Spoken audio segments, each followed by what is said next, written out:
চলো কালকে সেটা আশা করি কালকে আশা করি সামনে কথা বলতে কালকে তো শনিবার কালকে তো শনিবার আশা করি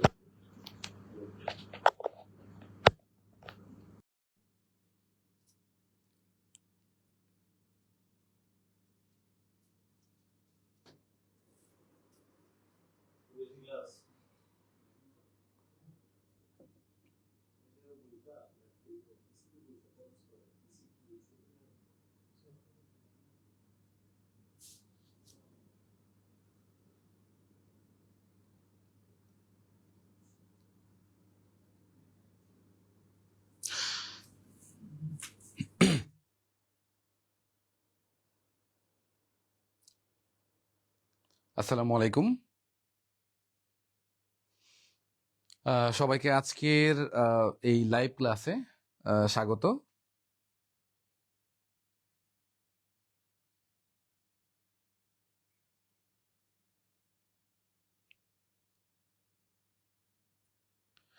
ওকে, তো বরাবরের মতো আমরা জব মাস্টার থেকে আজকে ইংরেজির গুরুত্বপূর্ণ আহ, বেশ কিছু রুলস, 15টার মতো রুলস আমরা আজকে পড়বো ইনশাআল্লাহ। এবং এই রুলসগুলো থেকে যে কোনো জব পরীক্ষায় সেটা বিসিএস হোক অথবা প্রাইমারি হোক, নিবন্ধন হোক, যেটাই হোক, ইনশাল্লাহ যে কোনো পরীক্ষায় 100% কমন পাওয়ার মতো গুরুত্বপূর্ণ কিছু রুলস নিয়ে ইনশাল্লাহ আজকে আলাপ করব। তো যারা যুক্ত হচ্ছেন বা হবেন সবাই একটু কমেন্টস করে জানাবেন ঠিকঠাক মতো সাউন্ড শুনতে পাচ্ছেন কিনা বা দেখতে পাচ্ছেন কিনা, একটু জানাবেন। তো ওকে, আচ্ছা ঠিক আছে। তো আজকে প্রথমে আমি বলে দিই আমার নাম হচ্ছে, জানতেই পারবেন আস্তে আস্তে, আমার নাম হচ্ছে এসকে, আর আমি হচ্ছে জব মাস্টারের ইংলিশ ইনস্ট্রাক্টর হিসেবে আছি। তো যাই হোক, প্রথমেই আমরা শুরু করব দুইটা প্রশ্ন দিয়ে।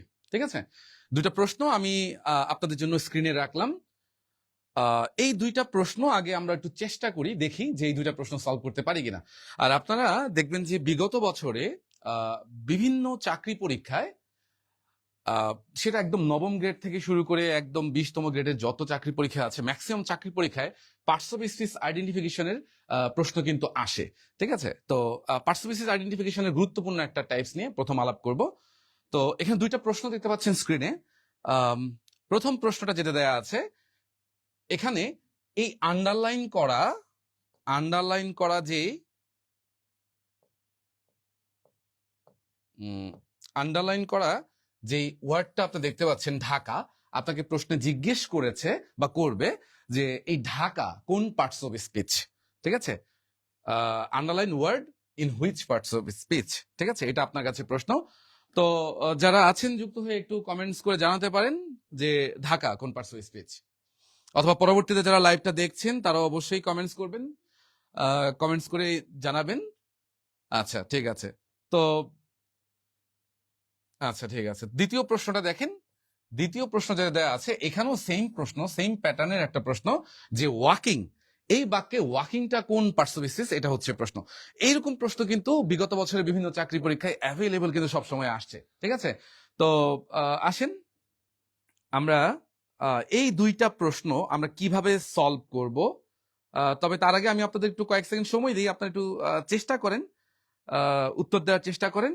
চেষ্টা করার পর আমি মনে হয় একটু বুঝিয়ে দিলে সবচেয়ে ভালো হবে। আগে একটু চেষ্টা করে দেখেন, যা পরবর্তীতেও যারা লাইভটা দেখছেন, পরে রেকর্ডেড লাইভ যখন দেখবেন তখনও আপনাদের চেষ্টা করার জন্য একটু সময়টা দিলাম। আচ্ছা ঠিক আছে, তো যাই হোক, অনেকে অনেক কিছু উত্তর দিতে পারেন। যেমন আমি দেখতে পাচ্ছি কেউ কেউ এটা বলছেন নাউন, কারণ এমনিতেই আমরা বলতে পারি, এমনিতেই আমরা কিন্তু বলতে পারি যে ঢাকা সবসময় কিন্তু নাউন, রাইট? আচ্ছা, এরপরে আসেন দ্বিতীয়টা, এটা অনেকে বলবেন জেরান্ড।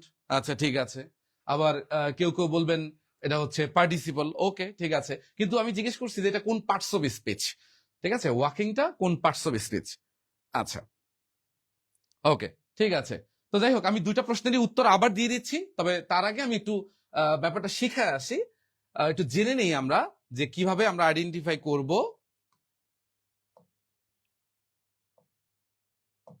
কোন পার্টস অফ স্পিচ, সেটা আমরা কিভাবে আইডেন্টিফাই করব। ঠিক আছে, তো আসেন প্রথমে আমরা এটা মনে রাখার জন্য একটা টেকনিক জাস্ট খেয়াল করবেন। টেকনিকটা কি, সেটা হচ্ছে এই পি পি দিয়ে হয় হচ্ছে প্রিপোজিশন, পি দিয়ে হয় প্রিপোজিশন, এ দিয়ে হয় আর্টিকেল এবং ডি দিয়ে হয় ডিটারমিনার। ঠিক আছে, তো এই প্রিপোজিশন, আর্টিকেল, ডিটারমিনার, পি দিয়ে প্রিপোজিশন অথবা পসিবল হতে পারে, এ দিয়ে আর্টিকেল, ডি দিয়ে হচ্ছে ডিটারমিনার। এই প্রিপোজিশন, পসেসিভ, আর্টিকেল, ডিটারমিনার এইগুলো এর পরে যে ওয়ার্ডটা থাকবে সেটা দেখে আপনি আইডেন্টিফাই করবেন বাক্যের ভেতরে যে ওয়ার্ডটা আপনাকে আন্ডারলাইন করে দিয়েছে সেটা কি কোন পার্সুয়েসিভ, এটা কি নাউন হবে নাকি অ্যাডজেক্টিভ হবে নাকি অ্যাডভার্ব হবে নাকি অন্য কিছু হবে, সেটা আমরা জানবো। তো এর আগে প্রথমেই এই তিনটা জিনিসের সাথে আমাদের একটু পরিচিত হয়ে থাকা দরকার। সেটা হচ্ছে পি, এ, ডি। পি দিয়ে প্রিপোজিশন, প্রিপোজিশন মনে হয় অনেকে মোটামুটি চেনেন, ইন, অ্যাট, অফ, উইথ, এগুলো সবই প্রিপোজিশন, তাই না? আর পসেসিভটা মনে হয় অনেকের একটু অপরিচিত থাকতে পারে, তারপর আমি পসেসিভটা একটু ক্লিয়ার করে দিই যারা জানেন না, দেখেন মনে পড়ে কিনা। মাই, আওয়ার, হ্যাঁ, your, my, our, your, his, her, হ্যাঁ, এইগুলো হচ্ছে পসেসিভ। ঠিক আছে, তো প্রিপোজিশন, পসেসিভ, আর্টিকেল। আর্টিকেল তো মোটামুটি সবাই চিনেন, এটা একটা জাতীয় ব্যাপার, এ এন্ড দা আর্টিকেল। তো আর্টিকেল, এরপরে হচ্ছে ডিটারমিনার। ডিটারমিনারটা মনে হয় মোটামুটি কিছুটা পরিচিত আবার অপরিচিত হইতে পারে, তবে আমি কয়েকটা ডিটারমিনার একটু লিখে দিচ্ছি আপনাদের সুবিধার জন্য, যেমন নো, ইচ, ঠিক আছে, এভরি, তারপর মেনি, তারপর হচ্ছে মাচ, এনি, এইগুলো হচ্ছে ডিটারমিনার। ঠিক আছে, তাহলে আমরা প্রিপোজিশন দেখলাম, বুঝলাম, পসেসিভ বুঝলাম, আর্টিকেল বুঝলাম, ডিটারমিনার বুঝলাম। এখন খেয়াল করেন এই তিনটাকে একসাথে আমরা বলতে পারি পিএডি, মানে প্যাড। হ্যাঁ, এই প্যাডের পর যদি আপনি দেখেন শুধুমাত্র একটি ওয়ার্ড আছে, একটি মাত্র ওয়ার্ড, তাহলে আপনি সেটাকে বলবেন হচ্ছে কি নাউন। যদি দেখেন প্যাডের পরে একটি মাত্র ওয়ার্ড আছে তাহলে সেটাকে আপনি বলবেন হচ্ছে কি নাউন। ঠিক আছে, যদি একটি মাত্র ওয়ার্ড দেখেন সেটাকে বলবেন নাউন। যদি দেখেন প্যাডের পর দুইটা ওয়ার্ড আছে তাহলে আগেরটা হবে অ্যাডজেক্টিভ আর পরেরটা হবে নাউন। ঠিক আছে, এই জিনিসটা একটু মাথায় একটু সেট করে ফেলেন। যদি এই প্রিপোজিশন, আর্টিকেল এবং determiner, preposition, passive, article, determiner, এগুলোর পর আপনি একটা মাত্র ওয়ার্ড পান সেটাকে আপনি নাউন বলে আইডেন্টিফাই করবেন। আর যদি দেখেন প্যাডের পর প্রিপোজিশন, পসিভ, আর্টিকেল, ডিটারমিনার পর দুইটা ওয়ার্ড আছে তাহলে প্রথমটাকে আপনি বলবেন অ্যাডজেক্টিভ এবং দ্বিতীয়টাকে বলবেন আপনি নাউন। ঠিক আছে, এরপরে আসেন প্যাডের পর মানে প্রিপোজিশন, পসিভ, আর্টিকেল, ডিটারমিনার, এগুলোর পর যদি তিনটা ওয়ার্ড পান তাহলে প্রথমটাকে আপনি বলবেন অ্যাডভার্ব, তারপর দ্বিতীয়টা হচ্ছে অ্যাডজেক্টিভ, তারপরেরটা হচ্ছে নাউন। এই জিনিসটা আপনাকে যদি প্রথমে মাথায় রেখে দেন তাহলে দেখবেন আপনার প্রশ্ন সলভ করা একদম ইজি হয়ে যাবে। তার মানে প্রিপোজিশন, পসিভ, আর্টিকেল, ডিটারমিনার, এগুলোর পর একটা ওয়ার্ড থাকলে নাউন, দুইটা ওয়ার্ড থাকলে আগেরটা অ্যাডজেক্টিভ পরেরটা নাউন, তিনটা ওয়ার্ড থাকলে অ্যাডভার্ব, অ্যাডজেক্টিভ, নাউন। ঠিক আছে, এখন দেখেন আমি আপনাদেরকে যে প্রশ্নটা একটু আগে দিয়েছিলাম, দেখেন এই প্রশ্নটাই এখন একটু সলভ করার চেষ্টা করেন। আসেন সলভ করি। যদি বলি যে এইখানে এই যে ইন আছে, আমরা জানি ইন একটা কি প্রিপোজিশন, রাইট? তাহলে বলেন তো প্রিপোজিশন কি প্যাডের ভেতরে আছে নাকি নাই? উত্তর হচ্ছে কি অবশ্যই আছে। আচ্ছা, তাহলে প্যাডের পর আপনি দেখতে পাচ্ছেন এখানে কয়টা ওয়ার্ড আছে বলেন তো? দুইটা ওয়ার্ড আছে। তাহলে দুইটা ওয়ার্ড যদি থাকে, যদি প্যাডের পর দুইটা ওয়ার্ড থাকে তাহলে আগেরটা যেটা আপনাকে আন্ডারলাইন করে দিচ্ছে কোনটা, ঢাকা, তাহলে আগের ওয়ার্ডটা তাহলে কি হবে বলেন? অবশ্যই কি হবে? অ্যাডজেক্টিভ হবে, রাইট? আচ্ছা, তাহলে এই অ্যান্সার এখানে অ্যাডজেক্টিভ হবে অ্যান্সার, ঢাকা হচ্ছে অ্যাডজেক্টিভ। আবার চলে আসেন দ্বিতীয় প্রশ্নে, 2 নম্বর প্রশ্ন যেটা দেওয়া আছে সেই প্রশ্নে দেখেন এই যে দেওয়া আছে এ, এই এটা একটা কি বলেন তো? আর্টিকেল। তাহলে আর্টিকেল প্যাডের মধ্যে আছে নাকি নাই বলেন তো? প্যাডের মধ্যে কি কি আছে? Preposition, possessive, article, determiner. তার মানে সেক্ষেত্রে অবশ্যই আছে আর্টিকেল। আচ্ছা, আর্টিকেলের পর কয়টা ওয়ার্ড দেখতে পাচ্ছেন? দুইটা ওয়ার্ড।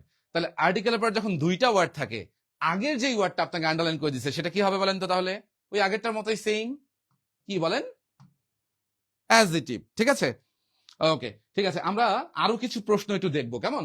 আপনারা দেখবেন চাকরি পরীক্ষা এখান থেকে কেমন প্রশ্ন আসছে বিগত বছরে বা কি টাইপসের প্রশ্ন আসছে। আপনারা জাস্ট কয়েকটা প্রশ্ন আমি একটু দেখাই তাহলে একটু বুঝতে পারবেন। আসেন, আমি একটা প্রশ্ন প্রথমে নিলাম, সেটা হচ্ছে আচ্ছা, এটা হচ্ছে 10ম গ্রেডের একটা চাকরি পরীক্ষার প্রশ্ন। ঠিক আছে, তো প্রশ্নটা দেখতে পাচ্ছেন। ওকে, এখানে একটা বাক্য দেওয়া আছে, এখানে বলছে যে this is the fashion of the day.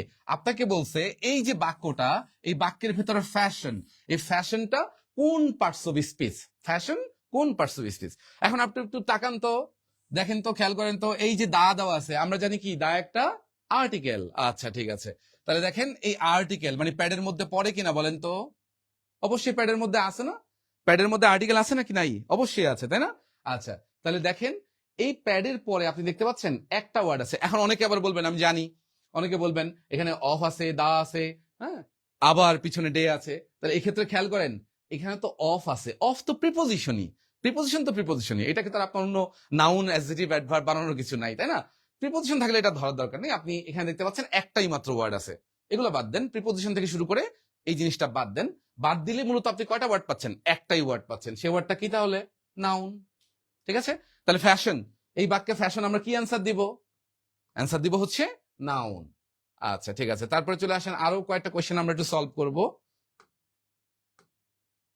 ওকে ঠিক আছে, এই প্রশ্নটা দেখতে পাচ্ছেন, আরেকটা প্রশ্ন স্ক্রিনে দেখতে পাচ্ছেন, এই প্রশ্নটা একটু ট্রাই করে দেখেন তো পারা যায় কিনা।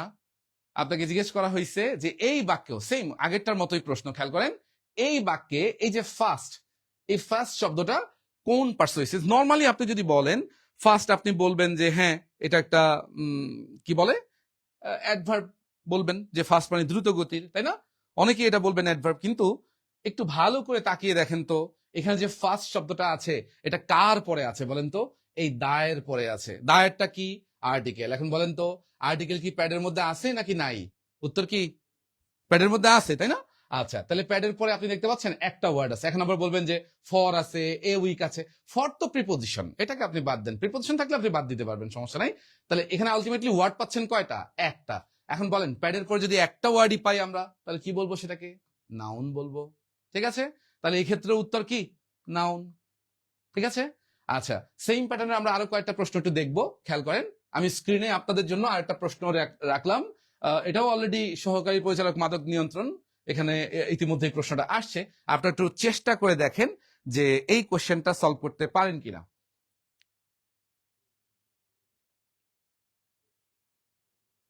কি দেখতে পাচ্ছেন এখানে, এখানে একটা আর্টিকেল আছে, রাইট। তাহলে আর্টিকেল কি প্যাডের মধ্যে পড়ে নাকি পড়ে না, অবশ্যই পড়ে। তাহলে প্যাডের পর আপনি কয়টা ওয়ার্ড দেখতে পাচ্ছেন, একটাই মাত্র ওয়ার্ড, সেটা কি বলেন তো, উইল। তাহলে আপনাকে জিজ্ঞেস করছে এই উইলটা এই বাক্যের মধ্যে কি বা কোন পার্টস অফ স্পিচ। তাহলে আর্টিকেলের পর যেহেতু একটাই মাত্র ওয়ার্ড আছে তাহলে অবশ্যই কি হবে, এটা উত্তর হবে নাউন। আশা করি বুঝতে পারতেছেন। আর যারা পরবর্তীতেও ভিডিওটা দেখবেন বা দেখছেন তারা অবশ্যই জাস্ট যখন যেই অংশটুকু দেখছেন কমেন্টস করে সাথে সাথে জানাবেন। ঠিক আছে, কমেন্টস করে আমাদেরকে জানাবেন উত্তরগুলা কোনটা কোনটা হচ্ছে বা কোনটা হবে। পরবর্তীতে আপনি একটু নিজেকে একটু জাজ করতে পারলেন। হ্যাঁ আচ্ছা ঠিক আছে, তারপর চলে আসেন আরেকটা কোয়েশ্চেন আমরা একটু সলভ করে ফেলি। এটা বিগত বছরের প্রশ্ন। এখানে যেটা দেওয়া আছে আপনাকে জিজ্ঞেস করা হয়েছে যে এই বাক্যটার ভেতরে এই যে রিড, এই রিড কোন পার্টস অফ স্পিচ, এখানে রিড কোন পার্টস অফ স্পিচ এটা আপনাকে জিজ্ঞেস করা হয়েছে। এখন দেখেন তো এই রিড, এই যে আর্টিকেল মানে আর্টিকেল বলতে প্যাডের ভেতরে আছে, রাইট। তাহলে প্যাডের পরে যদি দুইটা ওয়ার্ড থাকে আমরা আগেরটাকে বলবো কি, অ্যাডজেক্টিভ, আর পরেরটাকে আমরা কি বলবো, নাউন। তাহলে আগেরটাকে যদি অ্যাডজেক্টিভ বলি পরেরটাকে নাউন বলি তাহলে রিড কি, রিড হচ্ছে অবশ্যই কি, নাউন। ঠিক আছে, আচ্ছা তাহলে এরকম আরো কয়েকটা প্রশ্ন আমরা একটু সলভ করে ফেলি। এগুলো সবই বিগত বছরের বিভিন্ন পরীক্ষায় আসা প্রশ্ন। আরো বেশ কয়েকটা প্রশ্ন আমি এখানে রেখেছি আপনাদের জন্য। আপনারা যখন এগুলো খাতায় লিখে পরবর্তীতে আপনারা এগুলো ট্রাই করবেন, দেখবেন যে ইনশাআল্লাহ প্রশ্নগুলো সবই সলভ করতে পারবেন। আসেন আমি আপনাদের প্রশ্নগুলো সলভ করতে হেল্প করি। প্রথমে 1 নাম্বার প্রশ্ন যেটা দেখতে পাচ্ছেন, 1 নাম্বার প্রশ্ন যে এখানে নো আছে, তাহলে নো, নো হচ্ছে কি একটা ডিটারমিনার, তাই না। তো ডিটারমিনারের পর কয়টা ওয়ার্ড আপনি দেখতে পাচ্ছেন, শুধুমাত্র একটা ওয়ার্ড। তাহলে ডিটারমিনার প্যাডের মধ্যে আছে নাকি নাই, আছে। তো ডিটারমিনার পরে ওয়ার্ড আছে কয়টা, একটা। তাহলে এখানে বারটা কোন পার্টস অফ স্পিচ, নাউন, নির্দ্বিধায়। আচ্ছা দ্বিতীয় প্রশ্ন দেখেন, সেকেন্ড কোশ্চেন যেটা লেখা আছে এখানে আছে অফ। অফ হচ্ছে কি একটা বলেন তো, প্রিপোজিশন। তাহলে প্রিপোজিশন কি প্যাডের ভেতরে আছে নাকি নাই, উত্তর হচ্ছে অবশ্যই আছে। আচ্ছা এখন প্যাডের পর আপনি কয়টা ওয়ার্ড দেখতে পাচ্ছেন, দুইটা ওয়ার্ড। তাহলে যে আগের ওয়ার্ডটা এটা কি হবে তাহলে, অ্যাডজেক্টিভ। ঠিক আছে, আচ্ছা, প্রশ্ন নাম্বার 3 একটু খেয়াল করেন, এখানে বলছে ভেরি কোন পার্টস স্পেস। হ্যাঁ, আচ্ছা, তাহলে এখানে এই যে দেখেন এ, এ হচ্ছে একটা আর্টিকেল, আর্টিকেল প্যাডের ভিতরে আছে, আছে। তাহলে আর্টিকেলের পরে কয়টা ওয়ার্ড আপনি দেখতে পাচ্ছেন? ভেরি একটা ওয়ার্ড, গুড একটা ওয়ার্ড, বয় একটা ওয়ার্ড, তাই না? তাহলে প্রথম যে ওয়ার্ডটা, 3টা ওয়ার্ড আছে, তাহলে 3টার মধ্যে প্রথমটা যদি থাকে, আমাদের নিয়মটা মনে আছে আশা করি, যে প্রথমটা যেটা সেটা হচ্ছে কি তাহলে অ্যাডভার্ব। কারণ আমরা জানি যে প্যাডের পর যদি 3টা ওয়ার্ড থাকে, আগেরটা একদম শুরুটা হবে অ্যাডভার্ব, তারপর একটা অ্যাডজেক্টিভ, তারপর একটা নাউন। এটা কিন্তু বেসিক নিয়ম। এটা কিছু ব্যতিক্রম কিছু বিষয় আছে যে মডিফাইটা কাকে করবে। তো আজকে আমরা মডিফাই নিয়ে আলাপ করছি না, ঠিক আছে? ওকে, সেই সব দোয়া মোনাজাত করি ইংরেজিতে যেগুলো সেন্টেন্সের অন্তর্ভুক্ত। আমরা আল্লাহর কাছে যেসব দোয়া মোনাজাত করি ইংরেজিতে, সেগুলো কোন সেন্টেন্সের অন্তর্ভুক্ত? ইম্পারেটিভ নাকি অপটেটিভ? দোয়া আপনার মানে ব্যাপার আছে। দোয়া যে জিজ্ঞেস করছেন, আপনি চমৎকার একটা প্রশ্ন করছেন, ঠিক আছে? আপনাকে অবশ্যই উত্তরটা আমি দেওয়ার চেষ্টা করছি। আমরা যে দোয়া করি, হ্যাঁ, আচ্ছা দেখেন, দোয়াটা 2 রকম হবে। হ্যাঁ, দোয়ার যে বাক্যটা, যেমন ধরেন আমি যদি বলি আল্লাহ, আল্লাহ মে ব্লেস ইউ, দেখেন এই বাক্যটা যদি বলেন, এই বাক্যটা কিন্তু ইম্পারেটিভ না। হ্যাঁ, এই বাক্যটা ইম্পারেটিভ না, এটা অপটেটিভও না। এই বাক্যটা হচ্ছে আসলে অ্যাসার্টিভ বাক্য, ঠিক আছে? আর আপনি যদি এই বাক্যের স্ট্রাকচারটা চেঞ্জ করে ফেলেন, তাহলে বাক্যটা অপটেটিভ হবে। কিরকম স্ট্রাকচার চেঞ্জ করলে?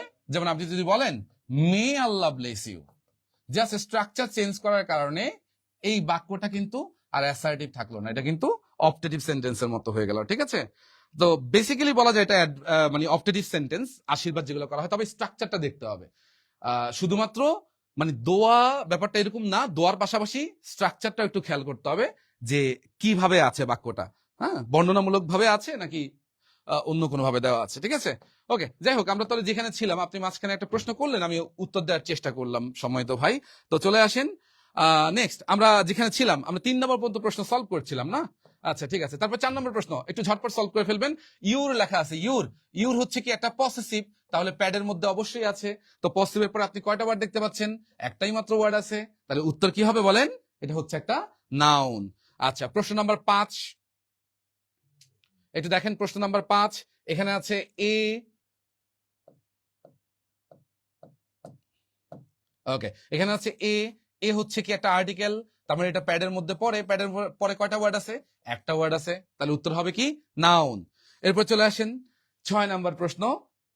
এই যে এ, এটাও প্যাডের মধ্যে আছে আর্টিকেল, এরপরে ওয়ার্ড আছে কয়টা? একটা, তাহলে উত্তর হবে কি? নাউন। তো আশা করি বুঝতে পারছেন, ঠিক আছে? আচ্ছা, তারপর চলে আসেন নেক্সট, আমরা পরের টাইপসে চলে যাই। ওকে, আমরা পরের অন্য একটা টাইপসে চলে যাই। আমরা আশা করি যেই এখন যেটা নিয়ে আলাপ করলাম, ইনশাল্লাহ মোটামুটি ভালো পারবেন আপনারা, আশা করছি। হ্যাঁ, আচ্ছা, নেক্সট আমি আপনার জন্য স্ক্রিনে একটা প্রশ্ন রেখেছি। এই প্রশ্নটা একটু ট্রাই করে দেখেন পারেন কিনা, ঠিক আছে? প্রশ্নটা একটু চেষ্টা করে দেখেন পারেন কিনা। হুম, এখানে 3টা পার্টস অফ স্পিচ আছে। হ্যাঁ, প্রোনাউন যদি আপনি চিন্তা করেন, প্রোনাউন এবং নাউন চিন্তা করলে, এই যে সেলিম, সেলিম কিন্তু আপনার হচ্ছে কি থার্ড পারসন সিঙ্গুলার নাম্বার, তাই না? বা থার্ড পারসন বলেন আপনি। ইউ, এটা হচ্ছে সেকেন্ড পারসন। আর আই, আই হচ্ছে কোন পারসন বলেন তো? First person. আমরা জানি আই, উই হচ্ছে ফার্স্ট পারসন, ইউ হচ্ছে সেকেন্ড পারসন, আর he, she, it, Rahim, Karim এগুলো থার্ড পারসন, এবং তার পাশাপাশি থার্ড পারসন প্লুরাল আছে দে, ঠিক আছে? ওকে, সাব্বির হোসেন বলছেন যে ওয়াও, আপনি অনেক ভালো, এই প্রথম আপনার ক্লাস করলাম এবং উত্তর পেলাম। অনেকেই এভাবে বুঝিয়ে দিতে পারে নাই, আপনাকে ভালো লাগলো স্যার। আচ্ছা, ঠিক আছে, ধন্যবাদ সাব্বির। ইনশাল্লাহ আশা করছি সবসময় জব মাস্টারের সাথে যুক্ত থাকবেন, এবং আমাদের জব মাস্টার্সে যারা মেন্টরস ইনস্ট্রাক্টর হিসেবে আপনার সাথে আছে, প্রত্যেকেই আপনাদের সব কঠিন কঠিন প্রশ্নগুলো সহজ সমাধান দেওয়ার আমরা সবসময় চেষ্টা করবো ইনশাআল্লাহ। যুক্ত থাকবেন প্রিয় ভাই আমার। আচ্ছা, তারপর চলে আসেন এই প্রশ্নটা যেটা দিলাম, তাহলে এখন দেখেন 3টা পার্টস অফ স্পিচ আপনার একই বাক্যে আছে। তাহলে এই 3টা পার্টস অফ স্পিচ যদি কোনো বাক্যে একসাথে থাকে, তাহলে আপনি সাজাবেন কিভাবে? মানে কোনটা আগে দিবেন, কোনটা পরে দিবেন? নর্মালি আমরা বাস্তব জীবনে চিন্তা করেন না, বাস্তব জীবনে আমরা যখন বাসের জন্য লাইনে দাঁড়াই, তখন হচ্ছে কি মানে এই আমি আগে যাব, আমি আগে যাব, ও বলে আমি আগে যাব, এই নিয়ে মারামারি। হ্যাঁ, গন্ডগোল। আর যদি এটা ব্রাহ্মণবাড়িয়া হয় তাহলে তো কোনো ঘটনাই নাই, বলার কিছু নাই। যাই হোক, তো এখন মারামারি লাগবেই, স্বাভাবিক। এখন তিনটা প্রোনাউন বা তিনটা পার্সোবিসিস যদি আপনি একই বাক্যের মধ্যে নিয়ে আসেন, তাহলে এই ক্ষেত্রটা গ্যাঞ্জাম লেগে যাবে যে কে আগে বসবে কে পরে বসবে, ঠিক আছে? তো সেক্ষেত্রে দেখেন এই যে প্রথম অপশনটা যেটা আপনারা দেখতে পাচ্ছেন, এই অপশনে থার্ড পার্সন আগে, সেকেন্ড পার্সন পরে, তারপর ফার্স্ট পার্সন। তারপরটা দেখেন first person, second person, third person, তারপরে সেকেন্ড পার্সন, ফার্স্ট পার্সন, তারপর হচ্ছে থার্ড পার্সন। আর লাস্টে যেটা, সেটাতে দেখেন এই সেকেন্ড পার্সন, সেকেন্ড পার্সন, তারপরে থার্ড পার্সন, তারপরে ফার্স্ট পার্সন। তো এখানে একটা সামঞ্জস্যতা আছে, সাজানোর একটা নিয়ম আছে, ঠিক আছে? তো এই নিয়মটা কি সেটা আমি আপনাদের একটু শেখাবো, ঠিক আছে? তাহলে আশা করি এটার এই প্রশ্নের অ্যান্সার দেওয়াটা আপনার জন্য সহজ হয়ে যাবে। তো প্রথমে একটু বলে নিই এটা অ্যান্সারটা কোনটা হবে, ঠিক আছে? তো এখানে দেখেন পানিশ করার কথা বলছে, শাস্তি, ঠিক আছে? শাস্তির কথা যখন বলা হবে কোনো ইংরেজি বাক্যে, তখন আপনি নর্মালি যেটা আমরা বাংলায় বলি, বাংলায় কি বলি? আমি, আমি প্রথমে বলি আমরা কি? আমি, তারপর তুমি, তারপর সে বা সেলিম, এরকম ভাবে আমরা বাংলা বলি না? বাংলা এভাবেই বলবো। কিন্তু এই নিয়মটা যদি আপনি ফলো করেন, তাহলে এই পরের কোশ্চেনে কিন্তু আপনি আবার ভুল করে ফেলবেন, ঠিক আছে? পরের প্রশ্নটা দেখেন, এই প্রশ্নে আপনি যদি সেম প্যাটার্ন ফলো করেন, আগে আপনি ফার্স্ট পার্সন দিবেন, তারপর সেকেন্ড পার্সন, তারপর থার্ড পার্সন, তাহলে কিন্তু আপনার উত্তর এখানে ভুল হয়ে যাবে, ঠিক আছে? তো এটার জন্য বেসিক নিয়মটা কি, সেই নিয়মটা আমরা জানলে মনে হয় কোশ্চেনটা সলভ করা সবচেয়ে সহজ হয়ে যাবে, ঠিক আছে?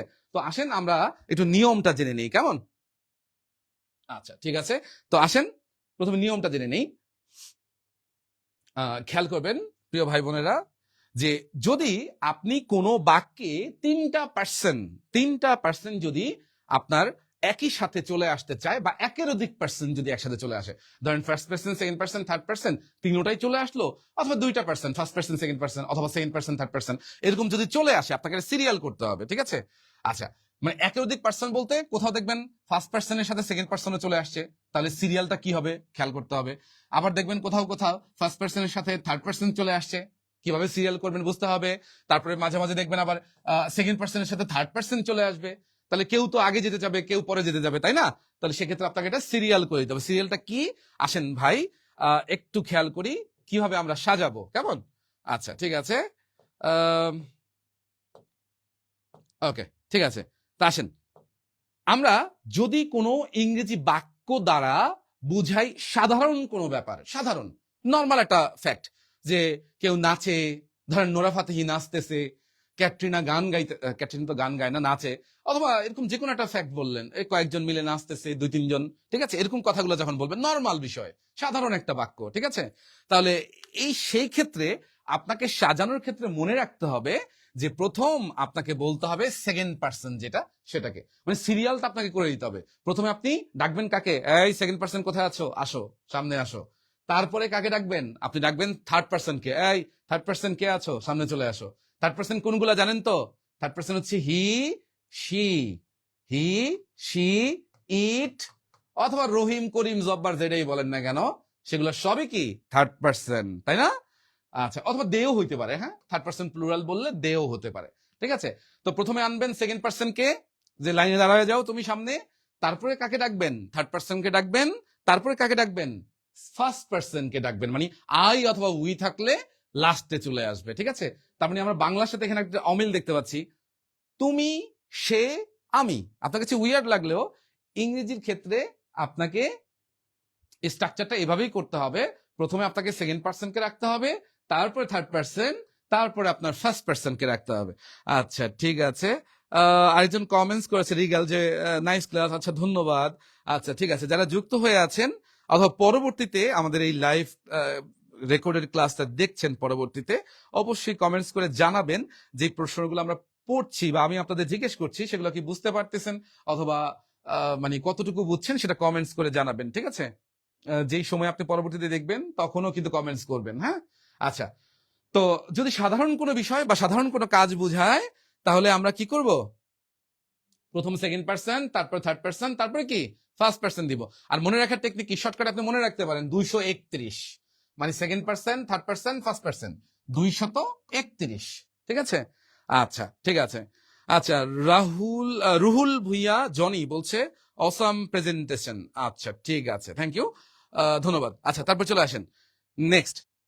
যদি কোনো ইংরেজি বাক্যের দ্বারা, ঠিক আছে, যদি যদি কোনো ইংরেজি বাক্যের দ্বারা আপনার সাধারণ কোনো বিষয় না বুঝায়া বুঝায় হচ্ছে দোষ, ঠিক আছে, বুঝায় দোষ স্বীকার করা, কাউকে কোনো অপরাধ করা অথবা শাস্তি, ঠিক আছে, দোষ, অপরাধ, শাস্তি অথবা দোষ স্বীকার করা, মোট কথা যেগুলো নর্মাল কোনো ব্যাপার না, অ্যাবনর্মাল বিষয়গুলো যেগুলো আর কি, হ্যাঁ, সেগুলোর ক্ষেত্রে আপনাকে মনে রাখতে হবে ভাই যে প্রথমে আপনি ফার্স্ট পার্সনকে নিয়ে আসবেন, তারপরে আনবেন আপনি সেকেন্ড পার্সনকে, তারপরে আনবেন কাকে, থার্ড পার্সনকে। সিরিয়ালটা ঠিক এইভাবে হইতে হবে, ঠিক আছে? ওকে, আমরা বাংলায় যেমনটা বলি আর কি, আমি, তুমি, সে, ঠিক আছে? আচ্ছা, তো আসেন, তো যেটা বলতেছি, যদি দোষ করেন বা দোষ করা বুঝায়, দোষ স্বীকার করা বুঝায়, অপরাধ বুঝায়, শাস্তি বুঝায়, তাহলে অবশ্যই এইভাবে প্রথমে first person, second person, third person, যেটা নর্মাল আমরা বলি আর কি, নর্মাল যেটা আমরা বাংলার ক্ষেত্রে বলি সেটাই অ্যাবনর্মাল কাজের ক্ষেত্রে ইংরেজিতে হবে। সংক্ষেপে মনে রাখার জন্য মনে রাখবেন 123, ঠিক আছে? সংক্ষেপে মনে রাখবেন 123 দিয়ে, ঠিক আছে? আচ্ছা, তো তো চলে আসেন আমরা একটু কোয়েশ্চেন দিয়ে একটু বোঝার চেষ্টা করি, একটু প্রশ্ন দিয়ে সলভ করার চেষ্টা করি। আমরা একটু আগে যে প্রশ্নটা আপনাদেরকে দিলাম, এই প্রশ্নটা এখন একটু দেখেন সলভ করতে পারেন কিনা। প্রিয় ভাই দেখেন, এই যে বাক্যটা দেওয়া আছে, বলছে এই বাক্যটাতে কোনটাতে প্রোনাউন ঠিকঠাক মতো এগ্রি করে, হ্যাঁ, কোনটাতে প্রোনাউন ঠিকঠাক আছে সেটা বলবেন, প্রোনাউনের ব্যবহারটা ঠিকঠাক মতো কোথায় হয়েছে। আচ্ছা, এই যে বাক্যটা দেয়া আছে, Rahim kindly you me and him, প্রথম বাক্যটা একটু খেয়াল করে দেখেন তো ভাই, যে এই বাক্যটাতে কোনো ভাবে কি আপনি দেখতে পাচ্ছেন একটা অসঙ্গতি আছে, যে এই বাক্যে কোনো ভার্ব নাই, আর ভার্ব ছাড়া ইংরেজিতে কখনোই কোনো বাক্য হতে পারে না, ঠিক আছে? ভার্ব ছাড়া কখনো ইংরেজি বাক্য হতে পারে না, তাই এই বাক্যটা মানে পুরোপুরি একটা ভুল বাক্য, হ্যাঁ, প্রথমেই বুঝে ফেললাম। আর পরে তিনটা বাক্যের মধ্যে ভালো ভার্ব আছে, ঠিক আছে, ওকে, ডান।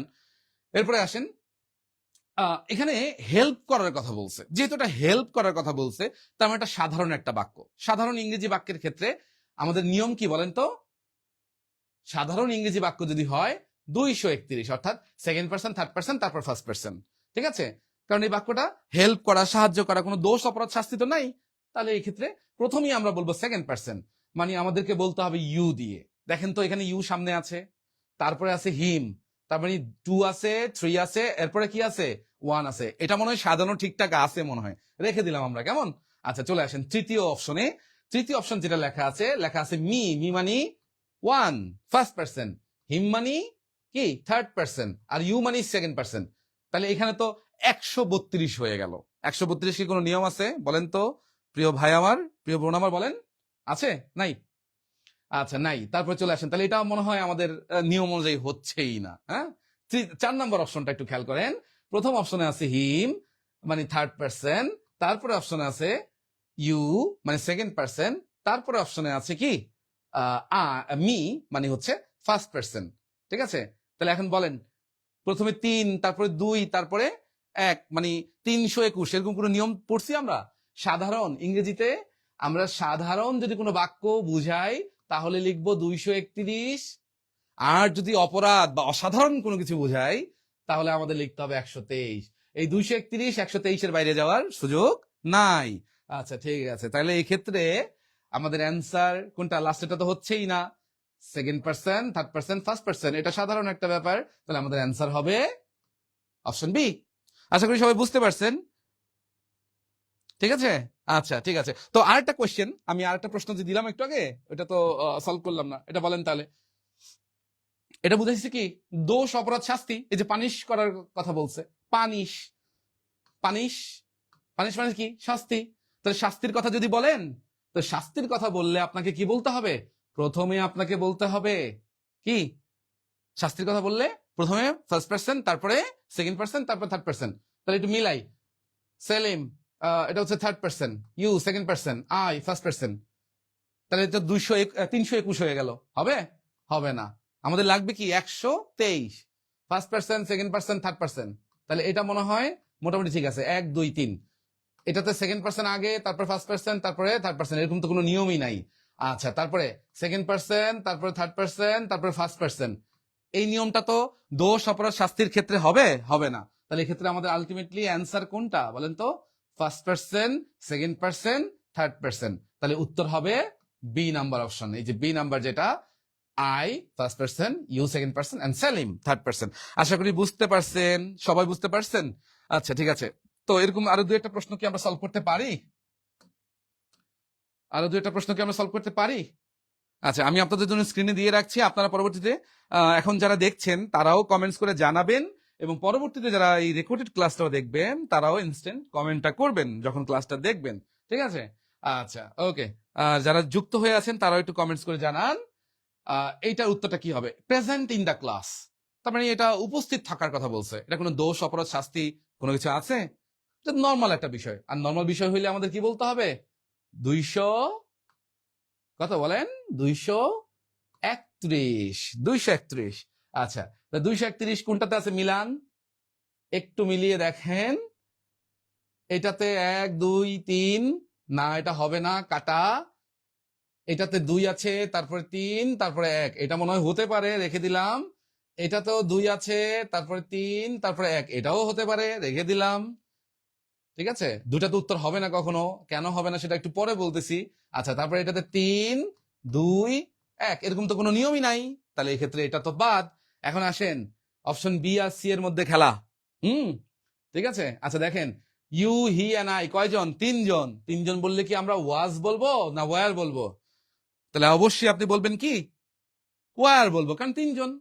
তাহলে এক্ষেত্রে অ্যান্সার হবে অপশন বি। আশা করি বুঝতে পারছেন। আশা করি বুঝতে পারছেন। আর একটা কোয়েশ্চেন আপনাদের দেই, দেখি একটু সলভ করে মানে সলভ করে দেখেন পারেন কিনা, বা ট্রাই করেন অ্যান্সার করতে পারেন কিনা। আমি একটু আপনাদের হেল্প করি। এখানে বুঝাচ্ছে কি অপরাধ, বা অপরাধ বলতে ব্লেম আর কি, হ্যাঁ, দোষ। ওকে, তো দোষ যখন বুঝাবে তখন আমাদের 1 2 3 লাগতে হবে। ছোটবেলায় একটা ছড়া পড়ছেন কিনা আপনাদের মনে আছে?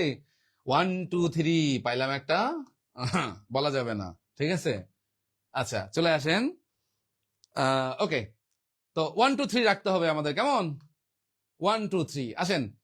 1 আছে, 2 আছে, 3 আছে, এটা হতে পারে, রেখে দিলাম।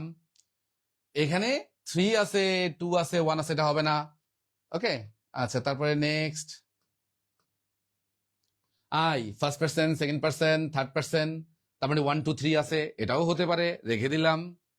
আর লাস্টে যে অপশনটা, প্রথমে সেকেন্ড পার্সন, ও এখানে আবার কথাগুলো কিন্তু উল্টাও, মানে ইয়াও আছে, অন্য কোনো কথাও আছে। এখানে আছে গিলটির কথা বলছে, অপরাধ। ঠিক আছে, তাহলে গিলটি অপরাধ যদি বুঝায় তাহলে সেক্ষেত্রে তো আমাদের 231 রাখতে হবে। তার মানে আগে সেকেন্ড পার্সন, তারপরে থার্ড পার্সন, তারপরে কোনটা?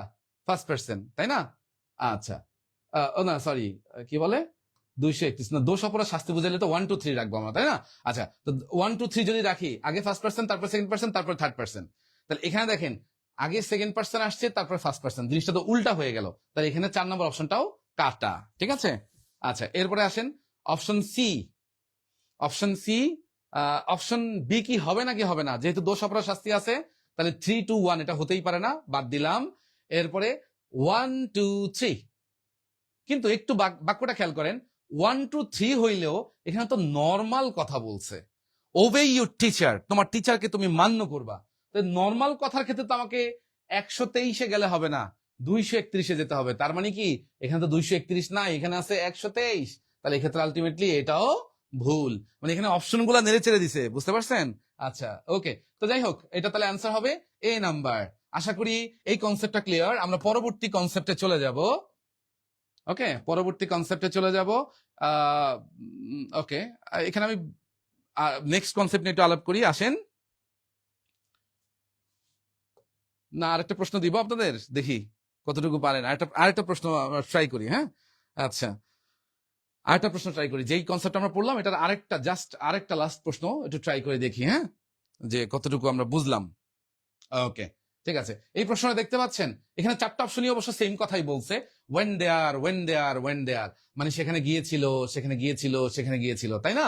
আচ্ছা, তো আচ্ছা, তাহলে নর্মাল কোনো বিষয় আর সাধারণ বিষয় বললে আমাদের রাখতে হবে 231। তাহলে আসেন আমরা একটু মিলাই, 2 3 1, আমাদের 231 লাগবে। ওকে, 3 2 1, এখানে 2 এক আর হচ্ছে 3, এখানে 2 3 আর হচ্ছে 1।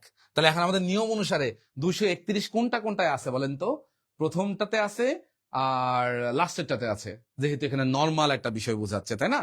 তাহলে বাকি দুইটা অপশন কাটা হবে না। তাহলে এখন 231 থাকলেও অপশন ডি আমাদের অ্যান্সার হবে না। কি কারণে সেটা খেয়াল করেন। এই যে ওয়েন্ট হচ্ছে ভার্ব, এখন ভার্বের আগে আপনি কখনো অবজেক্টিভ প্রোনাউন বলবেন? আপনি কখনো বলবেন মি ওয়েন্ট দেয়ার? বলবেন মি ওয়াজ এ টিচার? এটা বলবেন নাকি বলবেন আই ওয়াজ এ টিচার? কোনটা বলবেন?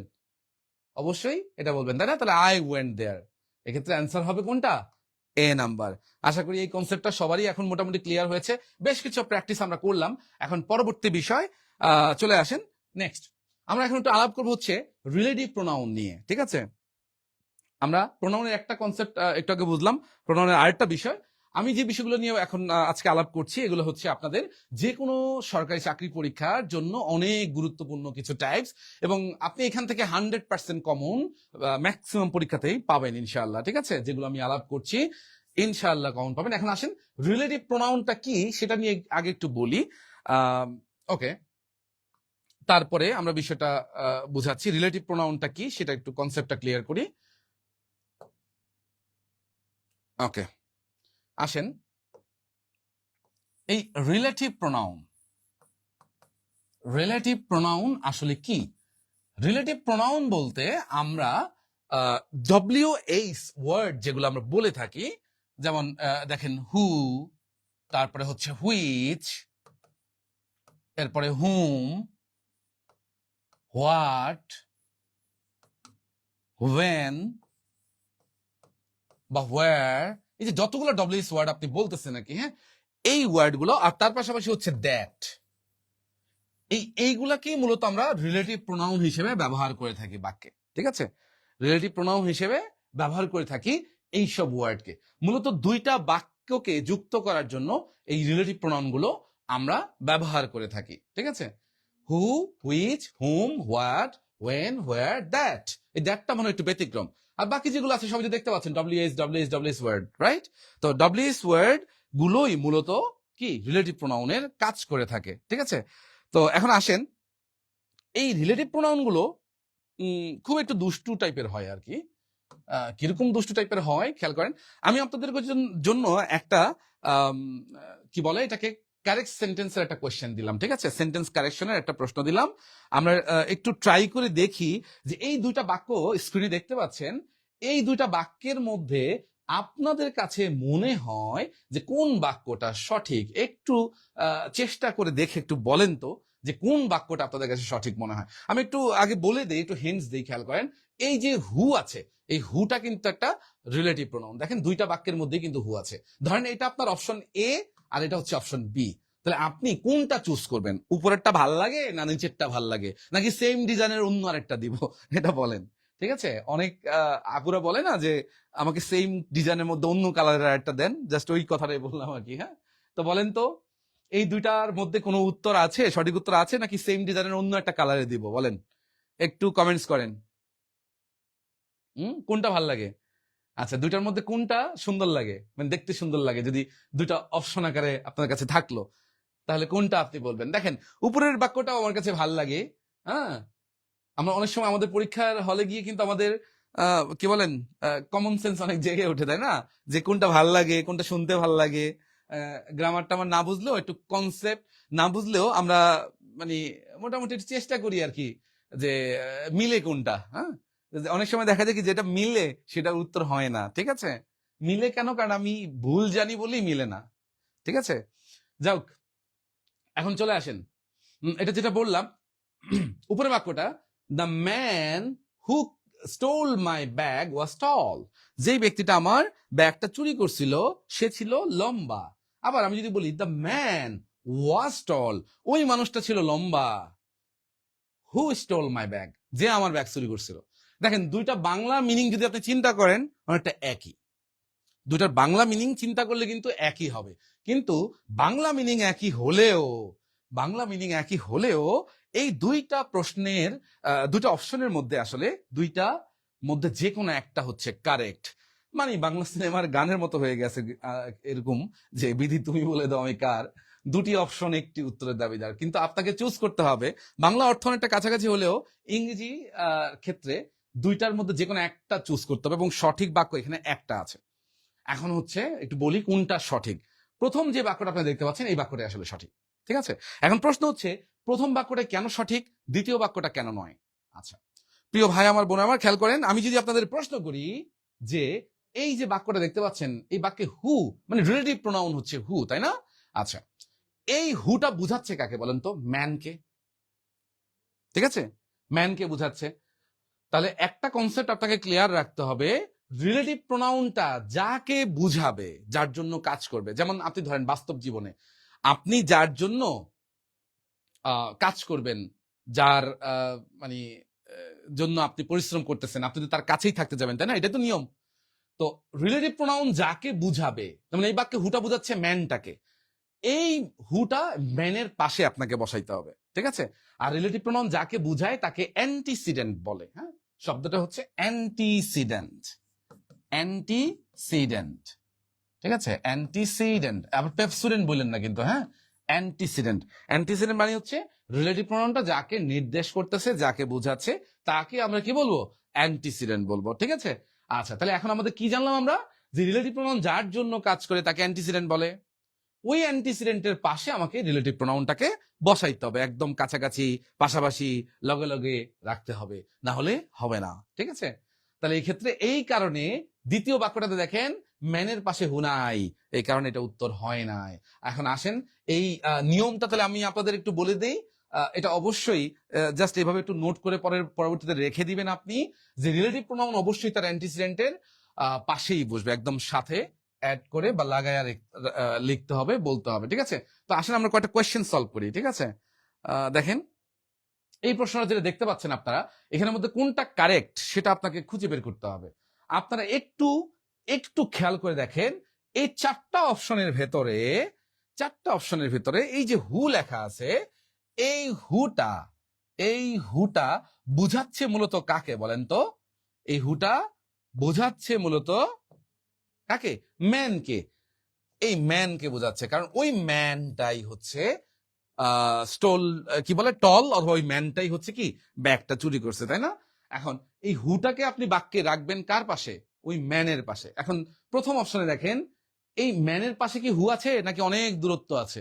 হুম, মাঝখানে অনেক দূরত্ব, অনেক নদী সাগর পার হয়ে তারপরে যাইতে হবে, তাই না?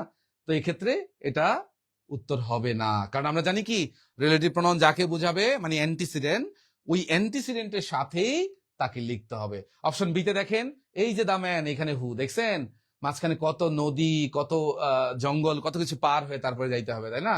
তাহলে বাদ দেন।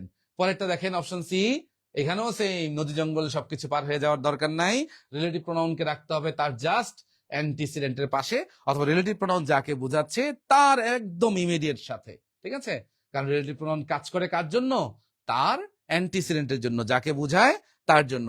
আচ্ছা ঠিক আছে। আর রণবীর মৈত্র রুদ্র বলছে অপশন ডি। হ্যাঁ ঠিক আছে ভাই, এটাই সঠিক উত্তর, ঠিক আছে। আচ্ছা আপনি সঠিক উত্তর দিয়েছেন, ধন্যবাদ। আশা করি বুঝতে বুঝতে পেরেছেন, বুঝে অ্যান্সার দিয়েছেন। ওকে ঠিক আছে। আচ্ছা নেক্সট আরেকটা প্রশ্ন দেই আপনাদেরকে। আচ্ছা নেক্সট পরবর্তী প্রশ্ন, পরবর্তী প্রশ্ন আপনারা দেখতে পাচ্ছেন, স্ক্রিনে দেখতে পাচ্ছেন। এই প্রশ্নটা কত জায়গায় যে আসছে, অনেক জায়গায় আসছে এটা প্রশ্নটা। বিশেষ করে বিসিএস এ কিন্তু অলরেডি এই প্রশ্নটা আসছে, এরকম প্রশ্ন কিন্তু বিসিএস এ অ্যাভেলেবেল আসে। তাহলে একটু খেয়াল করেন। ওকে তাহলে আসেন কোশ্চেনটা সলভ করি। সেম বাক্য, ওই আগেরটার মতোই, ঠিক আছে। তাহলে এই হু আছে, এই হুটা আমার দা ম্যানকে বুঝাচ্ছে, তাহলে দা ম্যানের পাশে হু কোনটাতে আছে? অপশন ডি তে আছে, তাহলে উত্তর হবে ডি, ঠিক আছে। আশা করি বুঝতে পেরেছেন। এরপরে চলে আসেন, আরেকটা প্রশ্ন দিলাম আপনাদেরকে।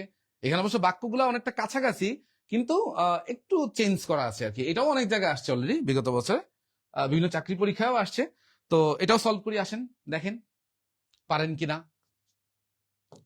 আমরা অপশনগুলো একটু দেখি। ওকে কই গেল, এই যে হু বোঝাচ্ছে দা ম্যানকে, পাশে কি আছে?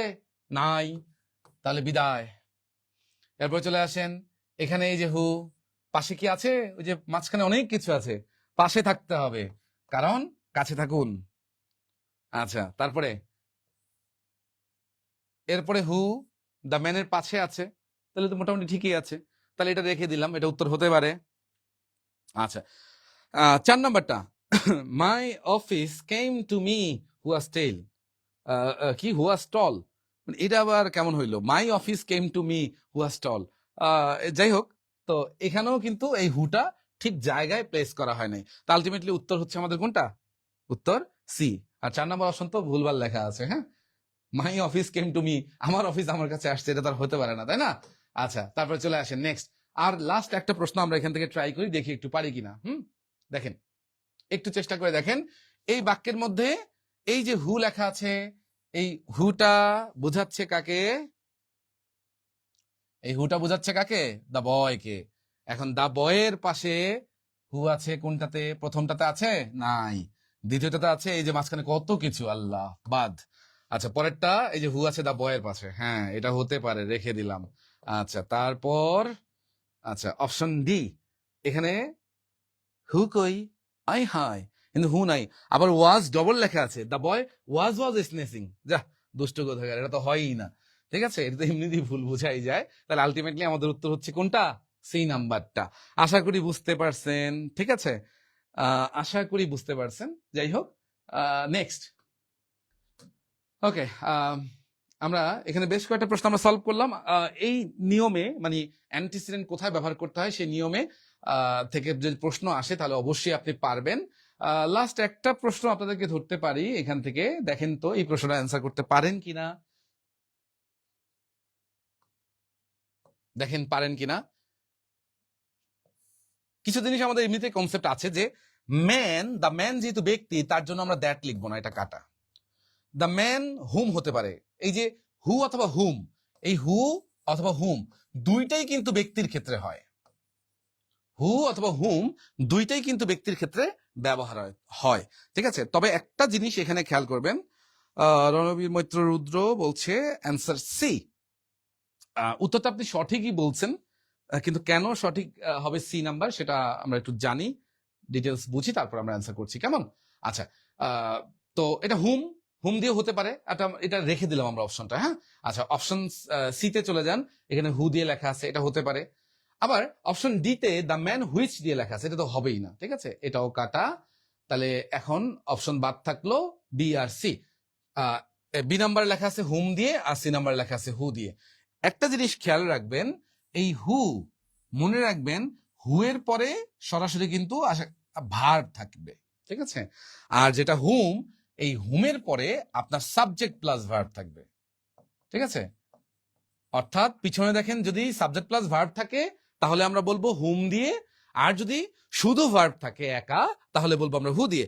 তাহলে এখানে একটু খেয়াল করেন যে এই বাক্যটাতে এই যে পিছনে দেখতে পাচ্ছেন সেইড আছে, এই যে সেইড, তো সেইডটা একটা ভার্ব, তাই না? তো ভার্বের আগে আপনি হুম বলবেন না, বলবেন কি? হু।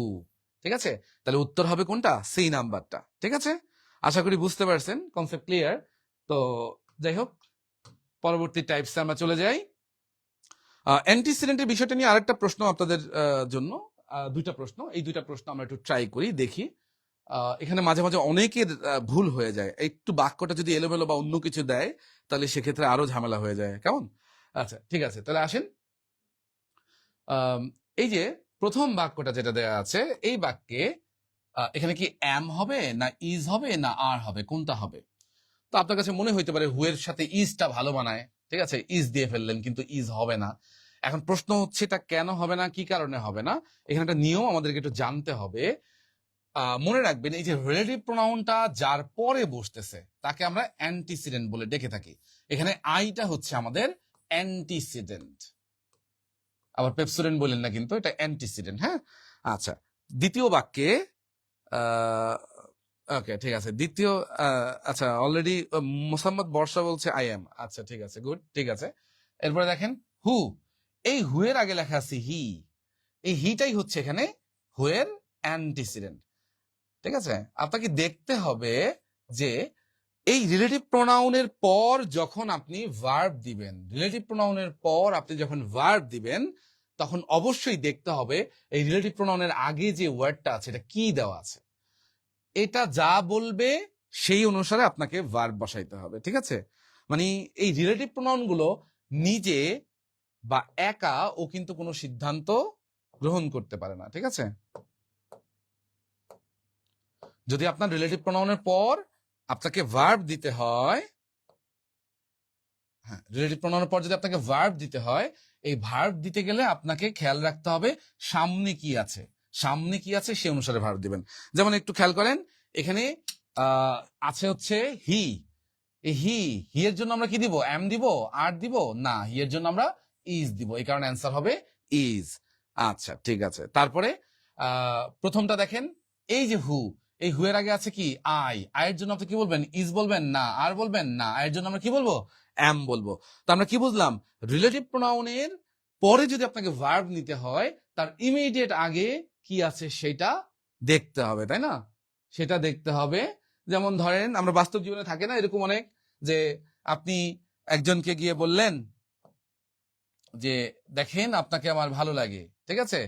তো সে ধরেন এই যে ও বলল যে আপনাকে আমার ভালো লাগে, ও বলবে কি? যে না, আমি কিছু বলতে পারবো না, আমার সামনে আছে আমার বাবা মা, তার কাছে অনুমতি নিয়ে আসেন, ঠিক আছে? তো এই যে পিছনে আপনি ভার্বটা দিবেন রিলেটিভ প্রোনাউনের পর, আপনাকে সামনে থেকে অনুমতি নিয়ে আসতে হবে, সামনে অ্যান্টিসিডেন্ট যা বলে সেই অনুসারে আপনাকে ভার্ব বসাইতে হবে। আশা করি এই কনসেপ্টটা বুঝতে পারছেন। এখন আসেন, নিয়মটা হচ্ছে এটাই, খুবই ইজি একটা নিয়ম, যে রিলেটিভ প্রোনাউনের পরে যদি ভার্ব বসাইতে হয়, সামনে অ্যান্টিসিডেন্ট কি থাকবে সেই অনুসারে বসাবো আমরা ভার্ব, ঠিক আছে? এখান থেকে কয়েকটা কোয়েশ্চেন আমরা সলভ করি। রণবীর মৈত্র বলছে 1 and 2, প্রথমটা এম, পরেরটা হচ্ছে 2 নম্বরটা হচ্ছে ইজ। আচ্ছা ঠিক আছে, ওকে গুড। আচ্ছা তারপরে চলে আসেন, তাহলে আমরা কয়েকটা কোয়েশ্চেন একটু সলভ করে ফেলতে পারি, যেহেতু নিয়মটা আমরা বুঝলাম। আসেন তাহলে কোয়েশ্চেন সলভ করি। ঠিক আছে, আসেন। প্রথম প্রশ্ন, দ্য স্টুডেন্টস, হু এর পরে ভার্ব বসবে। এখন স্টুডেন্টস একজনকে বোঝায় নাকি অনেকজন? অনেকজন, তাই না? তাহলে বলবেন কি? আর। পিছনে হ্যাভ নাকি হ্যাজ?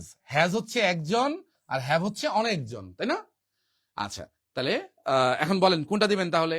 অবশ্যই আপনি কি বলবেন? যেহেতু অনেকজন তাহলে হ্যাভ দিবেন, আর একজন হইলে হ্যাজ দিবেন, তাই না?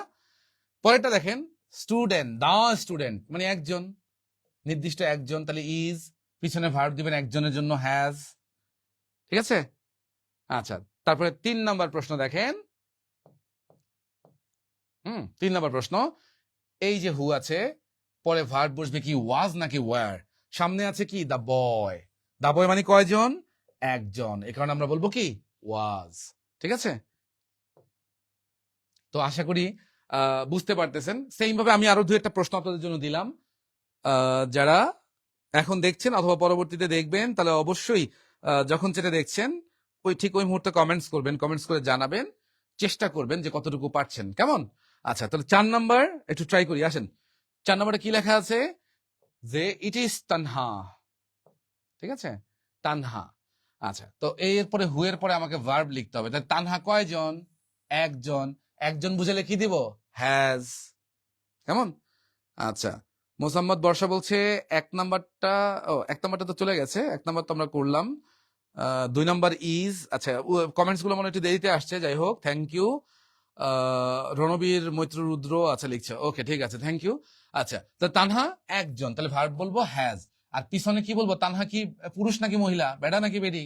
তাহলে অবশ্যই কি বলবেন? বেডি, তাই না? বেডি বললে কি বলবো? হার, ঠিক আছে? আচ্ছা পরের কোশ্চেনটা একটু ট্রাই করি, আসেন। এখানে হু, হু এর আগে লেখা আছে দ্য বয়েজ, তাহলে অ্যান্টিসিডেন্ট কি আমাদের? The boys. দ্য বয়েজ এর জন্য আমরা ভার্ব কি দিব? দ্য বয়েজ এর জন্য আমরা ভার্ব দিব প্লুরাল, তাহলে কি বলবো? প্লুরাল জন্য হ্যাভ বলবো। আর পিছনে কি হিজ দিব? না। হার দিব? না, কারণ এগুলো একজন না অনেকজন, তাই না? তাহলে আমাদের বলতে হবে কি? দেয়ার। এরপর 6 নাম্বার কোয়েশ্চেন ট্রাই করি, আসেন। হু আছে, হু এর আগে লেখা আছে আই, তাহলে আই এর জন্য আমরা কি দিব? এম দিব, তাই না? 4 নাম্বারটা হ্যাজ, বর্ষা বলছেন হ্যাজ, ওকে থ্যাংক ইউ, উত্তর হয়েছে, সঠিক উত্তর।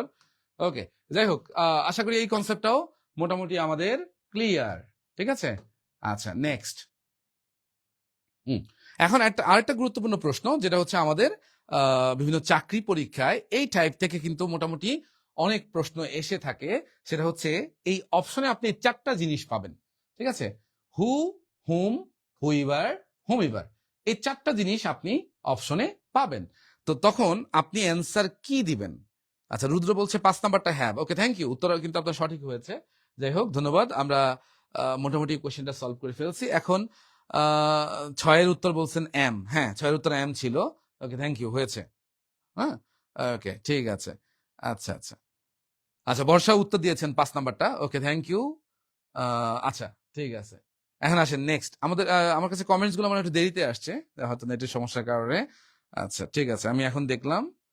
আচ্ছা, বর্ষা 6 নাম্বারটার উত্তরটা এম দিচ্ছেন। আচ্ছা, ঠিক আছে, thank you, thank you, thank you আপনাদেরকে। আচ্ছা, ঠিক আছে, ওকে, তাহলে এখন চলে আসেন নেক্সট আরেকটা কোয়েশ্চেন, আরেকটা টাইপের কোয়েশ্চেন। সেটা হচ্ছে আমরা কোথায় হু দিব, কোথায় হুম দিব, কোথায় হুইবার দিব, কোথায় হুমিবার দিব। এইটা নিয়ে চাকরি পরীক্ষায় অনেক প্রশ্ন হয় এবং অনেকেই আমরা এটা ভুল উত্তর দিয়ে ফেলি বা না জানার কারণে আমরা ভুল করে থাকি, ঠিক আছে? তো আসেন এটা কিভাবে সলভ করব, কি নিয়ম, সেই বিষয়টা নিয়ে আমরা একটু জানার চেষ্টা করি, কেমন? আচ্ছা, ঠিক আছে। তো এখানে অনেকে অনেক কিছু বলবেন অ্যান্সার, কিন্তু যেমন ধরেন আমি একটু আগে একটা নিয়ম শর্টকাট বলছিলাম, আপনাদের মনে আছে কিনা, যে হু আর হুমের মধ্যে মনে রাখবেন যে হু আর হুমের মধ্যে এই যে যেটা হু, এই হু এর পরে কিন্তু ভার্ব থাকে, কেমন? হু এর পরে থাকে কি ভার্ব। আর যেটা হুম, এই হুমের পরে সাবজেক্ট প্লাস ভার্ব থাকে, সাবজেক্ট প্লাস ভার্ব। ওকে, আচ্ছা, তাহলে এখন আপনাকে এটা হচ্ছে শর্টকাট নিয়ম, এটা দিয়ে আপনি প্রায় 90% কোয়েশ্চেন আপনি সলভ করতে পারবেন, ঠিক আছে? আচ্ছা, বর্ষা বলছে 1 নাম্বারটা হুম হবে, মানে আপনার উত্তরটা হুম, তাই তো? আচ্ছা, এটাই ম্যাক্সিমাম আমরা অ্যান্সার দেই আসলে, কিন্তু এটার অ্যান্সারটা আসলে হুম হবে না, ঠিক আছে? এটা অ্যান্সার কখনোই হুম হবে না। কেন কি হবে সেটা আমি বলছি। আচ্ছা, ওকে, রুহুল ভুইয়া জনি বলছে বুঝতে পেরেছি স্যার, ক্লিয়ার। আচ্ছা, ঠিক আছে, ধন্যবাদ, ধন্যবাদ। আপনি মানে আগের টপিকটা নিয়ে কথা বলতেছেন না? আচ্ছা, ঠিক আছে, ঠিক আছে। আমার কাছে কমেন্টস গুলো একটু দেরিতে আসছে। আচ্ছা, যাই হোক, ধন্যবাদ। আচ্ছা, বর্ষা বলছে প্রথমটা হচ্ছে হুম। যাই হোক, আপনার তো বললামই এটা হুম অ্যান্সার হবে না। আচ্ছা, রুদ্র বলছে 1 নাম্বারটা হুম, তাও আপনার অ্যান্সারটাও হচ্ছে না। এটা আসলে অ্যান্সার কখনোই হুম হবে না, ঠিক আছে? শর্টকাটটা যেটা বললাম, এই শর্টকাট দিয়ে আমরা অনেকে, শোনেন, শর্টকাট দিয়ে একটা নির্দিষ্ট পথ পর্যন্ত যাওয়া যায়, কিন্তু আপনি ফুল রাস্তা কিন্তু শর্টকাট দিয়ে যেতে পারবেন না, কেমন? শর্টকাট হচ্ছে এই হুয়ের পরে ভার্ব থাকে নরমালি, আর হুমের পরে সাবজেক্ট প্লাস ভার্ব থাকে। এটা দিয়ে আপনি 90% কোয়েশ্চেন সলভ করতে পারবেন, আমি মানি, ঠিক আছে? কিন্তু আপনি বাকি 10% জায়গায় আটকিয়ে যাবেন। হ্যাঁ, আটকে যাবেন, আপনি কোয়েশ্চেন সলভ করতে পারবেন না, ঠিক আছে? তো এক্ষেত্রে নিয়মটা কি একটু বলি। এখানে অ্যান্সার আসলে এটা অ্যান্সার হবে হু, ঠিক আছে? আর দ্বিতীয়টা ঠিক আছে, দ্বিতীয়টা হুম দিয়ে অ্যান্সার হবে। ওকে, আচ্ছা, এখন আমি একটু নিয়মটা বলি, কেমন? একটু নিয়মটা বলি, তারপরে আসছি। কখন আমরা হু দিব, কখন হুম দিব, কখন হুইবার দিব, কখন হুমিবার দিব। হু, হুম, হুইবার, হুমিবার, এটা নিয়ে পৃথিবীর সবচেয়ে সহজ, সবচেয়ে ইজি নিয়ম হচ্ছে এটা। এবং আশা করছি এটা আপনি নর্মালি অন্য কোথাও, অন্য কোনো চাকরির বই বা ডাইজেস্ট, এগুলোতে আপনি এই শর্টকাট, এই সুপার শর্টকাট একটা নিয়ম এবং চমৎকার দারুণ একটা নিয়ম, এই নিয়মটা কিন্তু আপনি কোথাও পাবেন না, ঠিক আছে? তো আমি অবশ্যই আপনাদেরকে বলবো আপনারা একটা স্ক্রিনশট নিয়ে রাখবেন, রেখে দিবেন, অথবা খাতায় সুন্দর করে আমি যেভাবে লিখছি জাস্ট এইভাবে একটু নোট করে নিবেন, ঠিক আছে? তাহলে এই হু আর হুম অথবা হুইবার হুমিবার এটা নিয়ে আর কোনো ঝামেলা আপনাদের ইনশাল্লাহ হবে না, প্রিয় ভাই বোন। তো খেয়াল করেন। আচ্ছা, তো প্রথম বিষয় হচ্ছে আমরা জাস্ট প্রথমে একটু খেয়াল করি, ফর্মুলাটা হচ্ছে এটা। ধরেন এটা একটা সায়েন্সের একটা ম্যাটার, ঠিক আছে? ফর্মুলার মতো আর কি, যে ফর্মুলাটা কি, কই গেল ফর্মুলা? আচ্ছা, ঠিক আছে, এগুলো হুম, ওকে, দেখেন ফর্মুলাটা হচ্ছে মূলত, এখানে মূল ফর্মুলাটা হচ্ছে এই, যে আপনি যখন সাবজেক্ট আর ফাইনাইট ভার্বের সংখ্যা, ফাইনাইট ভার্ব বলতে কি ভার্ব আর কি, যেগুলোকে আমরা ভার্ব বলি, টেন্স অনুসারে যে ভার্বগুলো হয় am, is, are, was, were, have, has, হ্যাঁ, হ্যাভ বিন, হ্যাজ বিন, যা ভার্ব আছে নর্মালি আমরা বলি আর কি, লাইকস, লাভস, যত কিছু বলেন, এই নর্মাল ভার্বগুলো, এগুলোকে ফাইনাইট ভার্ব আমরা বলে থাকি। ফাইনাইট ভার্বে আরো বিস্তারিত আলোচনা আসে, আমরা পরবর্তীতে যখন ভার্ব নিয়ে কোনো ক্লাস হবে তখন ইনশাল্লাহ তখন এটা নিয়ে আরো আলাপ হবে। হ্যাঁ, তো ফাইনাইট ভার্ব, যদি আপনি কোনো বাক্যে সাবজেক্ট এবং ফাইনাইট ভার্বের সংখ্যাটা আপনি সমান সমান পান, একটা বাক্যের মধ্যে সাবজেক্ট এবং ভার্বের সংখ্যাটা সমান সমান যখন আপনি পাবেন, আপনি অ্যান্সার হোম দিয়ে করবেন, আপনি অ্যান্সার হোমিবাদ দিয়েও করবেন, ঠিক আছে? আর যদি কোনো বাক্যে, খেয়াল করেন, কোনো বাক্যে সাবজেক্টের সংখ্যা যদি কম থাকে আর ফাইনাইট ভার্বের সংখ্যাটা যদি বেশি থাকে, এখানে এখানে সাইন্টিফিক ওই যে ইয়ার মতো বা ম্যাথের মতো কিন্তু দেখবেন তীর চিহ্ন দিয়ে লেখা আছে যে এটা হচ্ছে লেস দেন সাইন, তাই না? এই যে লেস দেন, তাহলে subject less than finite verb, ঠিক আছে? Subject less than finite verb, মানে ফাইনাইট ভার্ব হবে কি, ফাইনাইট ভার্ব হবে বেশি, ঠিক আছে? ফাইনাইট ভার্বের সংখ্যাটা হবে বেশি আর সাবজেক্টের সংখ্যাটা হবে কম, তাহলে তখন আপনি অ্যান্সার করবেন হু অথবা হুইবার দিয়ে, হু এবং হুইবার দিয়ে। এখন আপনার মনের ভেতরে প্রশ্ন থেকেই যাচ্ছে যে আমরা তাহলে বুঝলাম সাবজেক্ট আর ফাইনাইট ভার্বের সংখ্যা যদি বাক্যে সমান সমান হয়, মানে পুরা বাক্যে আর কি, তাহলে সেক্ষেত্রে আমরা হুম অথবা হুমিবাদ দিব, বুঝলাম। ফাইনাইট ভার্বের সংখ্যা বেশি হইলে, সাবজেক্টের সংখ্যা কম হইলে আমরা হু অথবা হুইবাদ দিব, বুঝলাম, ওকে, ঠিক আছে। কিন্তু প্রশ্ন হচ্ছে যে কখন তাহলে আমরা হুম দিব আর কখন হুমিবাদ দিব? এই নিয়মটা কিন্তু দুটার জন্যই সেম, সাবজেক্টের সংখ্যাও যা, ফাইনাইট ভার্বের সংখ্যা যদি সেম সেম থাকে তাহলে আমরা হুম দিয়ে করব, হুমিবাদ দিয়ে করব। আর যদি সাবজেক্টের সংখ্যা কম হয়, ফাইনাইট ভার্বের সংখ্যা বেশি হয়, তাহলে সেক্ষেত্রে আমরা হু হুইবাদ দুইটাই ব্যবহার করব। কিন্তু মানে কখন এভার দিব, এটা হচ্ছে প্রশ্ন, ঠিক আছে? তো খেয়াল করেন, যদি আপনি দেখেন শূন্যস্থানের ঠিক আগে, যেখানে আপনি এটা বসাবেন, এই শূন্যস্থানের ঠিক আগে কোনো ব্যক্তিবাচক নাউন প্রোনাউন যদি বিদ্যমান থাকে বা বিদ্যমান আছে, ঠিক আছে? ওকে, হ্যাঁ, বর্ষা বলছেন দুইটা সাবজেক্ট দুইটা ভার্ব, হ্যাঁ, থ্যাংক ইউ। ওকে, তাহলে যখন বিদ্যমান থাকবে কোনো নাউন প্রোনাউন শূন্যস্থানের ঠিক আগে, তখন আপনি অ্যান্সারটা হোম দিয়েই করবেন। আর যদি কোথাও দেখেন শূন্যস্থানের ঠিক আগে, মানে যেখানে আপনি বসাতে যাচ্ছেন তার আগে কোনো নাউন প্রোনাউন বিদ্যমান, এখানে মনে হয় একটু টাইপিং মিস্টেক হয়েছে, আমি একটু কারেকশন করে দেই, ঠিক আছে? ওকে, শূন্যস্থানের আগে বিদ্যমান, এখানে হবে না থাকলে, কেমন? এটা হয়তোবা একটু টাইপিং মিস্টেক হয়েছে, আচ্ছা, ঠিক আছে। বিদ্যমান না থাকলে এটা হবে এখানে না।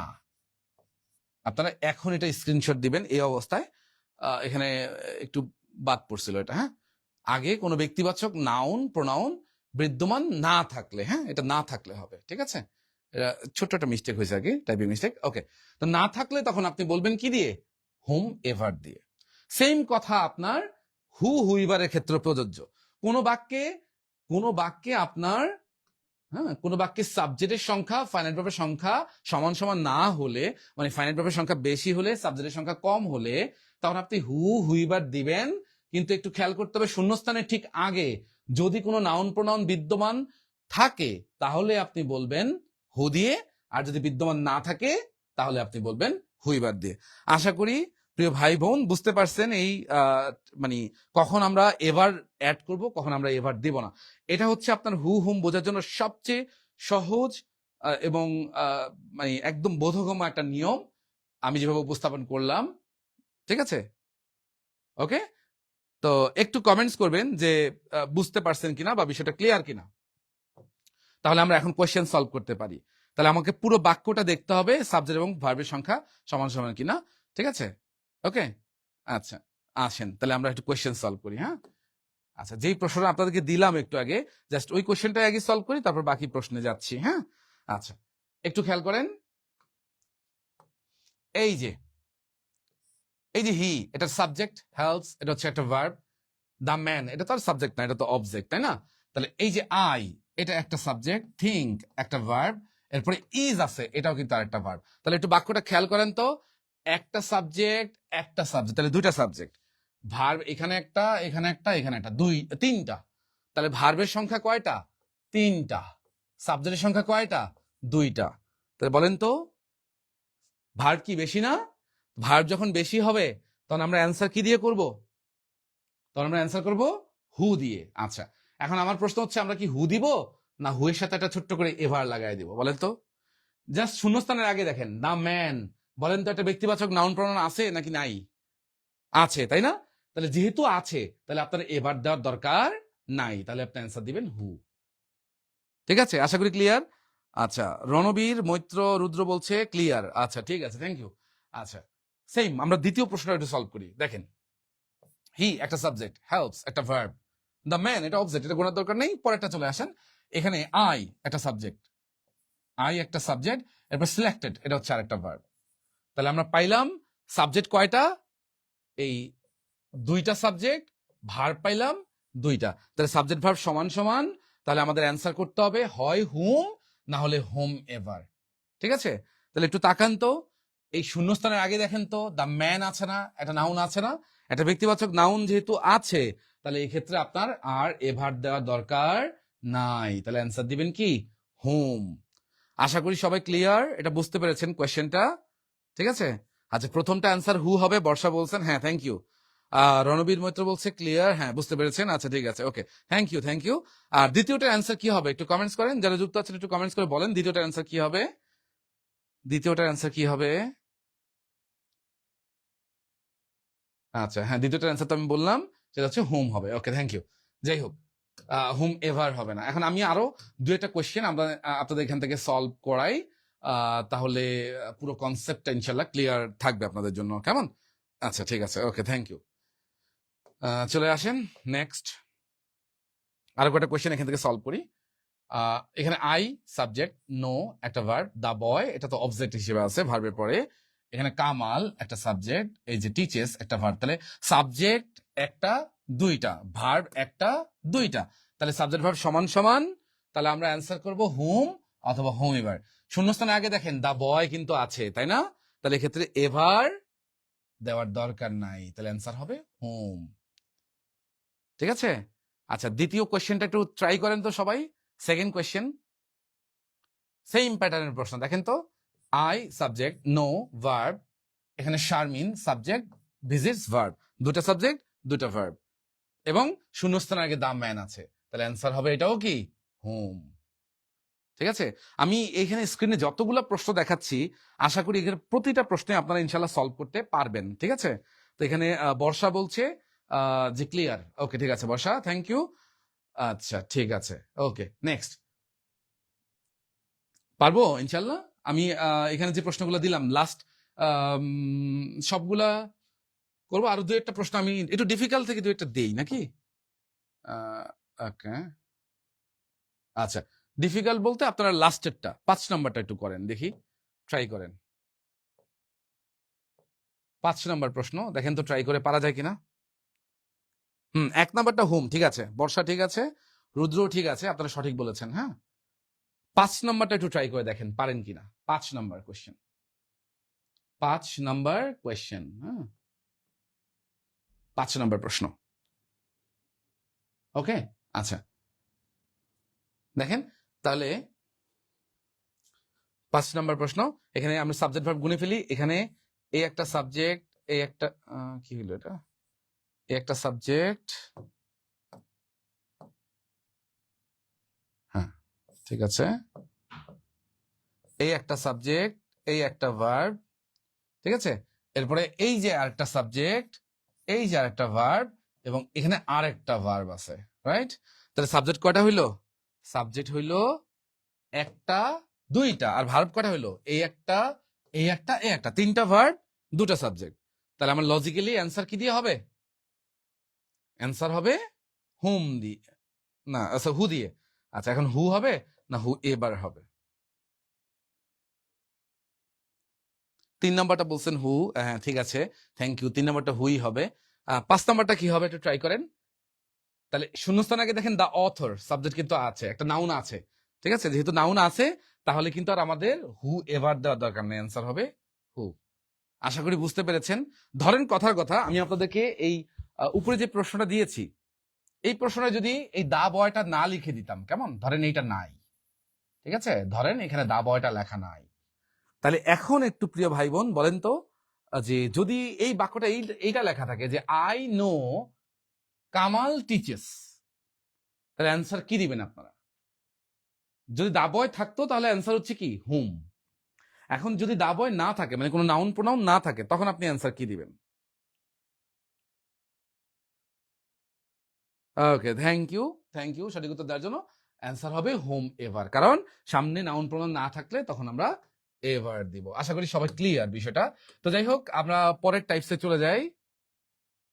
নেক্সট প্রশ্ন হচ্ছে আপনাদের জন্য, পরবর্তী প্রশ্ন হচ্ছে আপনাদের জন্য, আহ, এই যে এলওয়াই যুক্ত শব্দ, এগুলা বিগত বছরে বিসিএস সহ, বিসিএস এ যদি বলতে যাই 37তম বিসিএস এবং রিসেন্ট একটা বিসিএস কিন্তু এখান থেকে প্রশ্ন হয়েছে যে এরকম একটা ওয়ার্ড দিয়ে দিবে আপনাকে এলওয়াই যুক্ত করে, আপনাকে জিজ্ঞেস করবে এটা কি অ্যাডজেটিভ নাকি অ্যাডভার্ব, অ্যাডজেটিভ নাকি অ্যাডভার্ব, আপনাকে উত্তর করতে হবে। ঠিক আছে, অপশনে আরো লেখা থাকবে নাউন প্রোনাউন, এগুলো লেখা থাকবে, কিন্তু আপনার উত্তর মানে বেসিক্যালি এই দুইটার মধ্যে কনফিউশন থাকবে, এটা কি অ্যাডজেটিভ নাকি অ্যাডভার্ব। ঠিক আছে, তো অনেকেই বলবেন যে এলওয়াই যুক্ত যেহেতু আছে, আমরা জানি এলওয়াই সাথে থাকলে, কোনো শব্দের শেষে যদি এলওয়াই থাকে তাহলে সেটা কি হয়, অ্যাডভার্ব হয়, তাই না? এটা আমরা মোটামুটি জানি, কিন্তু এটা অর্ধেক সত্য অর্ধেক মিথ্যা। ঠিক আছে, আপনাকে একটু নিয়মটা একটু জানতে হবে, তাহলে এটা এই কোশ্চেনগুলো আপনি সলভ করতে পারবেন। বেসিক্যালি প্রথমে যদি আপনাকে এমনিতে দেই যে মাদারলি কি, আপনি অ্যাডভার্ব বলে চলে আসবেন, হোমলি কি অ্যাডভার্ব বলে চলে আসবেন, ফ্রেন্ডলি কি অ্যাডভার্ব বলে চলে আসবেন, তারপর ভিজিলেন্টলি এটা মানে কি, আপনি এটাও অ্যাডভার্ব বলে চলে আসবেন। কিন্তু এখানে একটু পার্থক্য আছে, আসলে জিনিসটা কি সেটা আমরা একটু জানার চেষ্টা করি। কেমন, কিভাবে আমরা বুঝবো যে এটা কি মানে অ্যাডজেটিভ নাকি অ্যাডভার্ব, মানে কেন এলওয়াই থাকলে অ্যাডভার্ব না। ঠিক আছে, এই পার্থক্যটা আমরা একটু বোঝার চেষ্টা করবো। কেমন, আচ্ছা, প্রথম 1 নম্বর বলছেন বর্ষা অ্যাডজেটিভ। ঠিক আছে, এটা অ্যাডজেটিভ, আপনি যেটা বলছেন বর্ষা, এটা উত্তর সঠিক, কিন্তু কেন কিভাবে সেটা একটু আমরা জানার চেষ্টা করি। কেমন, মনে রাখবেন যদি কোথাও আপনি এই যে এলওয়াই পান, এই এলওয়াইটা যদি নাউনের পিছনে পান, এলওয়াইটা যদি নাউনের পিছনে পান তাহলে সেই ওয়ার্ডটা অ্যাডজেটিভ হবে। আর এলওয়াইটা যদি আপনি অ্যাডজেটিভের পিছনে পান তাহলে সেটা অ্যাডভার্ব হবে। ঠিক আছে, তাহলে আপনাকে দেখতে হবে যে এলওয়াইটা কার পিছনে আছে। ঠিক আছে, এলওয়াইটা যদি নাউনের পিছনে থাকে তাহলে আপনি বলবেন অ্যাডজেটিভ, আর এলওয়াইটা যদি আপনি অ্যাডজেটিভের পিছনে পান, অ্যাডজেটিভের পিছনে পাইলে আপনি সেই ওয়ার্ডটাকে বলবেন অ্যাডভার্ব। ঠিক আছে, তাহলে আমি যে প্রশ্নগুলো আপনাদেরকে দিলাম সেগুলো আমরা একটু দেখার চেষ্টা করি। যেমন খেয়াল করেন, শব্দটা হচ্ছে মাদারলি, তাই না? মাদার, এই মাদার শব্দটা কিন্তু একটা নাউন, তাই না? তো নাউনের সাথে আছে এলওয়াই, তার মানে এটা হবে একটা অ্যাডজেটিভ। তারপরে দেখেন হোম, হোমের সাথে এলওয়াই, হোম হচ্ছে একটা নাউন, তাই না? তো নাউনের সাথে যদি এলওয়াই থাকে অ্যাডজেটিভ হবে। তারপরে দেখেন ফ্রেন্ড, এটা একটা নাউন, এই নাউনের সাথে আছে এলওয়াই, তাহলে এটাও কি হবে, অ্যাডজেটিভ হবে। এন্ড লাস্ট ওয়ান, লাস্টে যেটা আছে এই যে ভিজিল্যান্টলি, ভিজিল্যান্টলি মানে খুব চিন্তা সহকারে, খুব মানে কি বলা যায়, টেনশন নিয়ে। হ্যাঁ, আচ্ছা, তাহলে ভিজিল্যান্টলি ভাবে মাদার বসেছিল। আচ্ছা, যাই হোক, এখন দেখেন ভিজিল্যান্ট এই শব্দটা কিন্তু একটা অ্যাডজেটিভ, তাহলে অ্যাডজেটিভের সাথে এলওয়াই আছে, তার মানে এই শব্দটা একটা অ্যাডভার্ব। তাহলে কনফিউশনের জায়গা কি এখন আর আছে বলেন? তাহলে এরকম আমরা আরো কয়েকটা এক্সাম্পল একটু দেখতে পারি, আমি আপনাদের দেখাচ্ছি। দেখেন, খেয়াল করেন, এই যে এক্সাম্পল গুলো একটু দেখেন। ব্রাদারলি, ব্রাদারলি, দেখেন এই ব্রাদারলি হচ্ছে অ্যাডজেটিভ। কেন বলেন তো? কারণ নাউনের, ব্রাদারটা হচ্ছে একটা নাউন, নাউনের সাথে এলওয়াই আছে, তার মানে এটা অ্যাডজেটিভ। মাদারলি, এটা অ্যাডজেটিভ। কেন বলেন তো? মাদার একটা নাউন। সিস্টারলি, সিস্টারটা কি নাউন, নাউনের সাথে এলওয়াই, অ্যাডজেটিভ হবে। হোমলি, হোম হচ্ছে নাউন, তাহলে হোমলি অ্যাডজেটিভ। কিংলি, এই যে কিং একটা নাউন আর কিংলি অ্যাডজেটিভ। তারপরে ফ্রেন্ডলি, ফ্রেন্ড একটা নাউন, ফ্রেন্ডলি হচ্ছে অ্যাডজেটিভ। সেম ভাবে দেখেন ম্যানলি, এটা অ্যাডজেটিভ কারণ ম্যান হচ্ছে নাউন। মান্থলি, এটা হচ্ছে অ্যাডজেটিভ কারণ মান্থ হচ্ছে নাউন। সেম ভাবে স্কলারলি, স্কলার একটা নাউন, এর সাথে এলওয়াই, স্কলারলি। এরপরে উইকলি, উইক একটা নাউন, উইকলি। ইয়ারলি, ইয়ার একটা নাউন, ইয়ারলি। লাভ, লাভলি, লাভ হচ্ছে নাউন আর লাভলি কি অ্যাডজেটিভ। আশা করি বুঝতে পারছেন বিষয়টা। এরকম সেম ভাবে আরো কয়েকটা এক্সাম্পল একটু খেয়াল করেন। এই যে শব্দগুলো যেগুলো দেওয়া আছে, এখন একটু তাকান। এই যে বিসিএস এ 37 বিসিএস এ যে প্রশ্নটা আসছে, ভিজিল্যান্টলি, এই ভিজিল্যান্ট শব্দটা একটা অ্যাডজেক্টিভ। ভিজিল্যান্ট শব্দটা একটা অ্যাডজেক্টিভ, ভিজিল্যান্টের সাথে এলওয়াই, তার মানে এটা অ্যাডভার্ব। স্কিলফুলি, স্কিলফুল একটা অ্যাডজেক্টিভ, স্কিলফুলি হচ্ছে অ্যাডভার্ব। ক্লেভারলি, ক্লেভার একটা অ্যাডজেক্টিভ, এর সাথে এলওয়াই থাকলে অ্যাডভার্ব। সেম ভাবে কারেক্টলি, কারেক্ট হচ্ছে একটা অ্যাডজেক্টিভ, এর সাথে এলওয়াই থাকলে অ্যাডভার্ব। সেম ভাবে কমপ্লিটলি, কমপ্লিট শব্দটা একটা অ্যাডজেক্টিভ, এর সাথে এলওয়াই থাকলে হয়ে যাবে অ্যাডভার্ব। সেম ভাবে দেখেন ওয়ার্মলি, ওয়ার্ম শব্দটা একটা অ্যাডজেক্টিভ, এর সাথে এলওয়াই থাকলে অ্যাডভার্ব। সেম ভাবে সাকসেসফুলি, সাকসেসফুল শব্দটা একটা অ্যাডজেক্টিভ, এর সাথে এলওয়াই থাকলে হয়ে যাবে adverb. Really, real adjective, really adverb. Angrily, angry adjective, angrily adverb. Honestly, honest হচ্ছে অ্যাডজেক্টিভ, অনেস্টলি হচ্ছে কি তাহলে অ্যাডভার্ব। সেম ভাবে কেয়ারফুলি, কেয়ারফুল হচ্ছে অ্যাডজেক্টিভ, আর কেয়ারফুলি হচ্ছে অ্যাডভার্ব। আশা করি এই বিষয়টা সবারই ক্লিয়ার। এবং এখান থেকে যদি আপনাদের মানে প্রশ্ন তো বেশ করে দেখাইলাম, এগুলো সবই এক্সাম্পল। যদি পরীক্ষায় আপনাকে প্রশ্ন দেয়, আশা করি আপনি অ্যান্সার করতে পারবেন। ঠিক আছে, তাহলে আমি একটা প্রশ্ন আপনাদেরকে ইনস্ট্যান্ট জিজ্ঞেস করি, দেখি যারা বুঝলেন একটু কমেন্টস করেন। যদি আমি যদি বলি স্লোলি, হ্যাঁ, শব্দটা হচ্ছে স্লোলি। স্লোলি, দেখেন স্লো এর সাথে এল ওয়াই, স্লোলি। স্লোলি কি হবে তাহলে বলেন তো? স্লোলি কি অ্যাডজেক্টিভ হবে না অ্যাডভার্ব হবে? স্লোলি এটা কি অ্যাডজেক্টিভ হবে না অ্যাডভার্ব হবে? একটু কমেন্টস করেন বা কমেন্টস করে জানান। ঠিক আছে, যেখানে স্লো শব্দটা কোনো কিছুর অবস্থা বোঝায়, এটা হচ্ছে অ্যাডজেক্টিভ। কেমন? স্লো হচ্ছে কি অ্যাডজেক্টিভ। এখন বলেন তো, অ্যাডজেক্টিভের পিছনে এলওয়াই আছে, তাহলে সেটা কি হবে?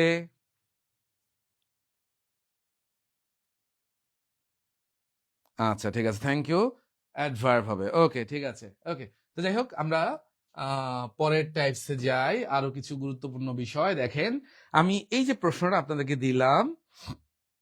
আচ্ছা ঠিক আছে, হ্যাঁ, ওকে ওকে ঠিক আছে, থ্যাংক ইউ রণবীর মৈত্র। আচ্ছা তুমি উত্তর দিয়েছো, thank you thank you.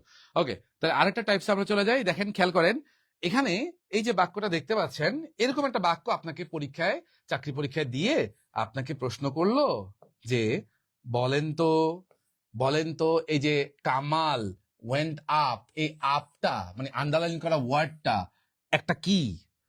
Underline করা ওয়ার্ডটা একটা কি? তো নর্মালি আপনি যদি অ্যান্সার করতে যান, আপনিও আমার সাথে একমত হবেন যে এই যে আপ, ইন, অ্যাট, হ্যাঁ বর্ষা উত্তর দিয়েছেন, স্লোলি হচ্ছে অ্যাডভার্ব, হ্যাঁ সঠিক উত্তর, স্লোলি অ্যাডভার্ব, এটা অলরেডি বললাম। আচ্ছা, তো যাই হোক, এই যে up, in, at, with, of, into, হ্যাঁ, বিফোর, আফটার, এগুলো নর্মালি কি প্রেপোজিশন, তাই না? তাহলে এখানে আপনি আপনার জব পরীক্ষায় যদি এরকম প্রশ্ন আসে, তাহলে আপনি সহজে উত্তর দিয়ে চলে আসবেন প্রেপোজিশন, রাইট? কিন্তু আপনার সঠিক উত্তরটা হবে না, এটা ভুল হবে। কেন ভুল হবে? কেন ভুল হবে? ঠিক আছে, আসেন একটু জানার চেষ্টা করি। এখানে সঠিক উত্তর আসলে প্রেপোজিশন হবে না, এটা সঠিক উত্তর হবে হচ্ছে অ্যাডভার্ব।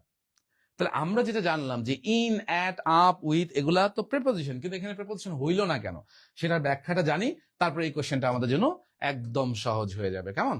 আচ্ছা, তো খেয়াল করবেন, আপনি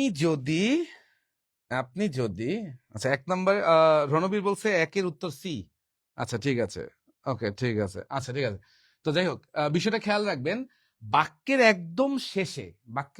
একদম শেষে যদি প্রেপোজিশন বুঝায় এমন ওয়ার্ড, যেমন ইন, অ্যাট, উইথ, অফ, হ্যাঁ, ইনটু, অনটু, বিফোর, আফটার, এই যে যত শব্দ আছে আমরা প্রেপোজিশন হিসেবে যেগুলো ব্যবহার করি আর কি, এই শব্দগুলো যদি আমাদের বাক্যের একদম শেষে থাকে, তাহলে ওই ওয়ার্ডগুলো তখন অ্যাডভার্বের কাজ করবে। ঠিক আছে, ওগুলোর প্রেপোজিশন থাকবে না। ঠিক আছে, ওকে। আচ্ছা, একটু এক্সাম্পল দিয়ে বোঝার চেষ্টা করি। যেমন এখানে একটু তাকান, এই এক্সাম্পলে এই যে আপ যে লেখা আছে, দেখেন এই যে আপ লেখা আছে, হ্যাঁ, এই যে আপ লেখা আছে, এই যে আপ, এই আপের পরে কিন্তু কিছু একটা আছে, তাই না? এটা নাউন আছে। ঠিক আছে, তাহলে এখানে আপ কিন্তু বাক্যের একদম শেষে নাই। তাহলে বাক্যের যেহেতু একদম শেষে নাই, তাহলে এটা নর্মাল আমরা যেটা জানি প্রেপোজিশনই হবে।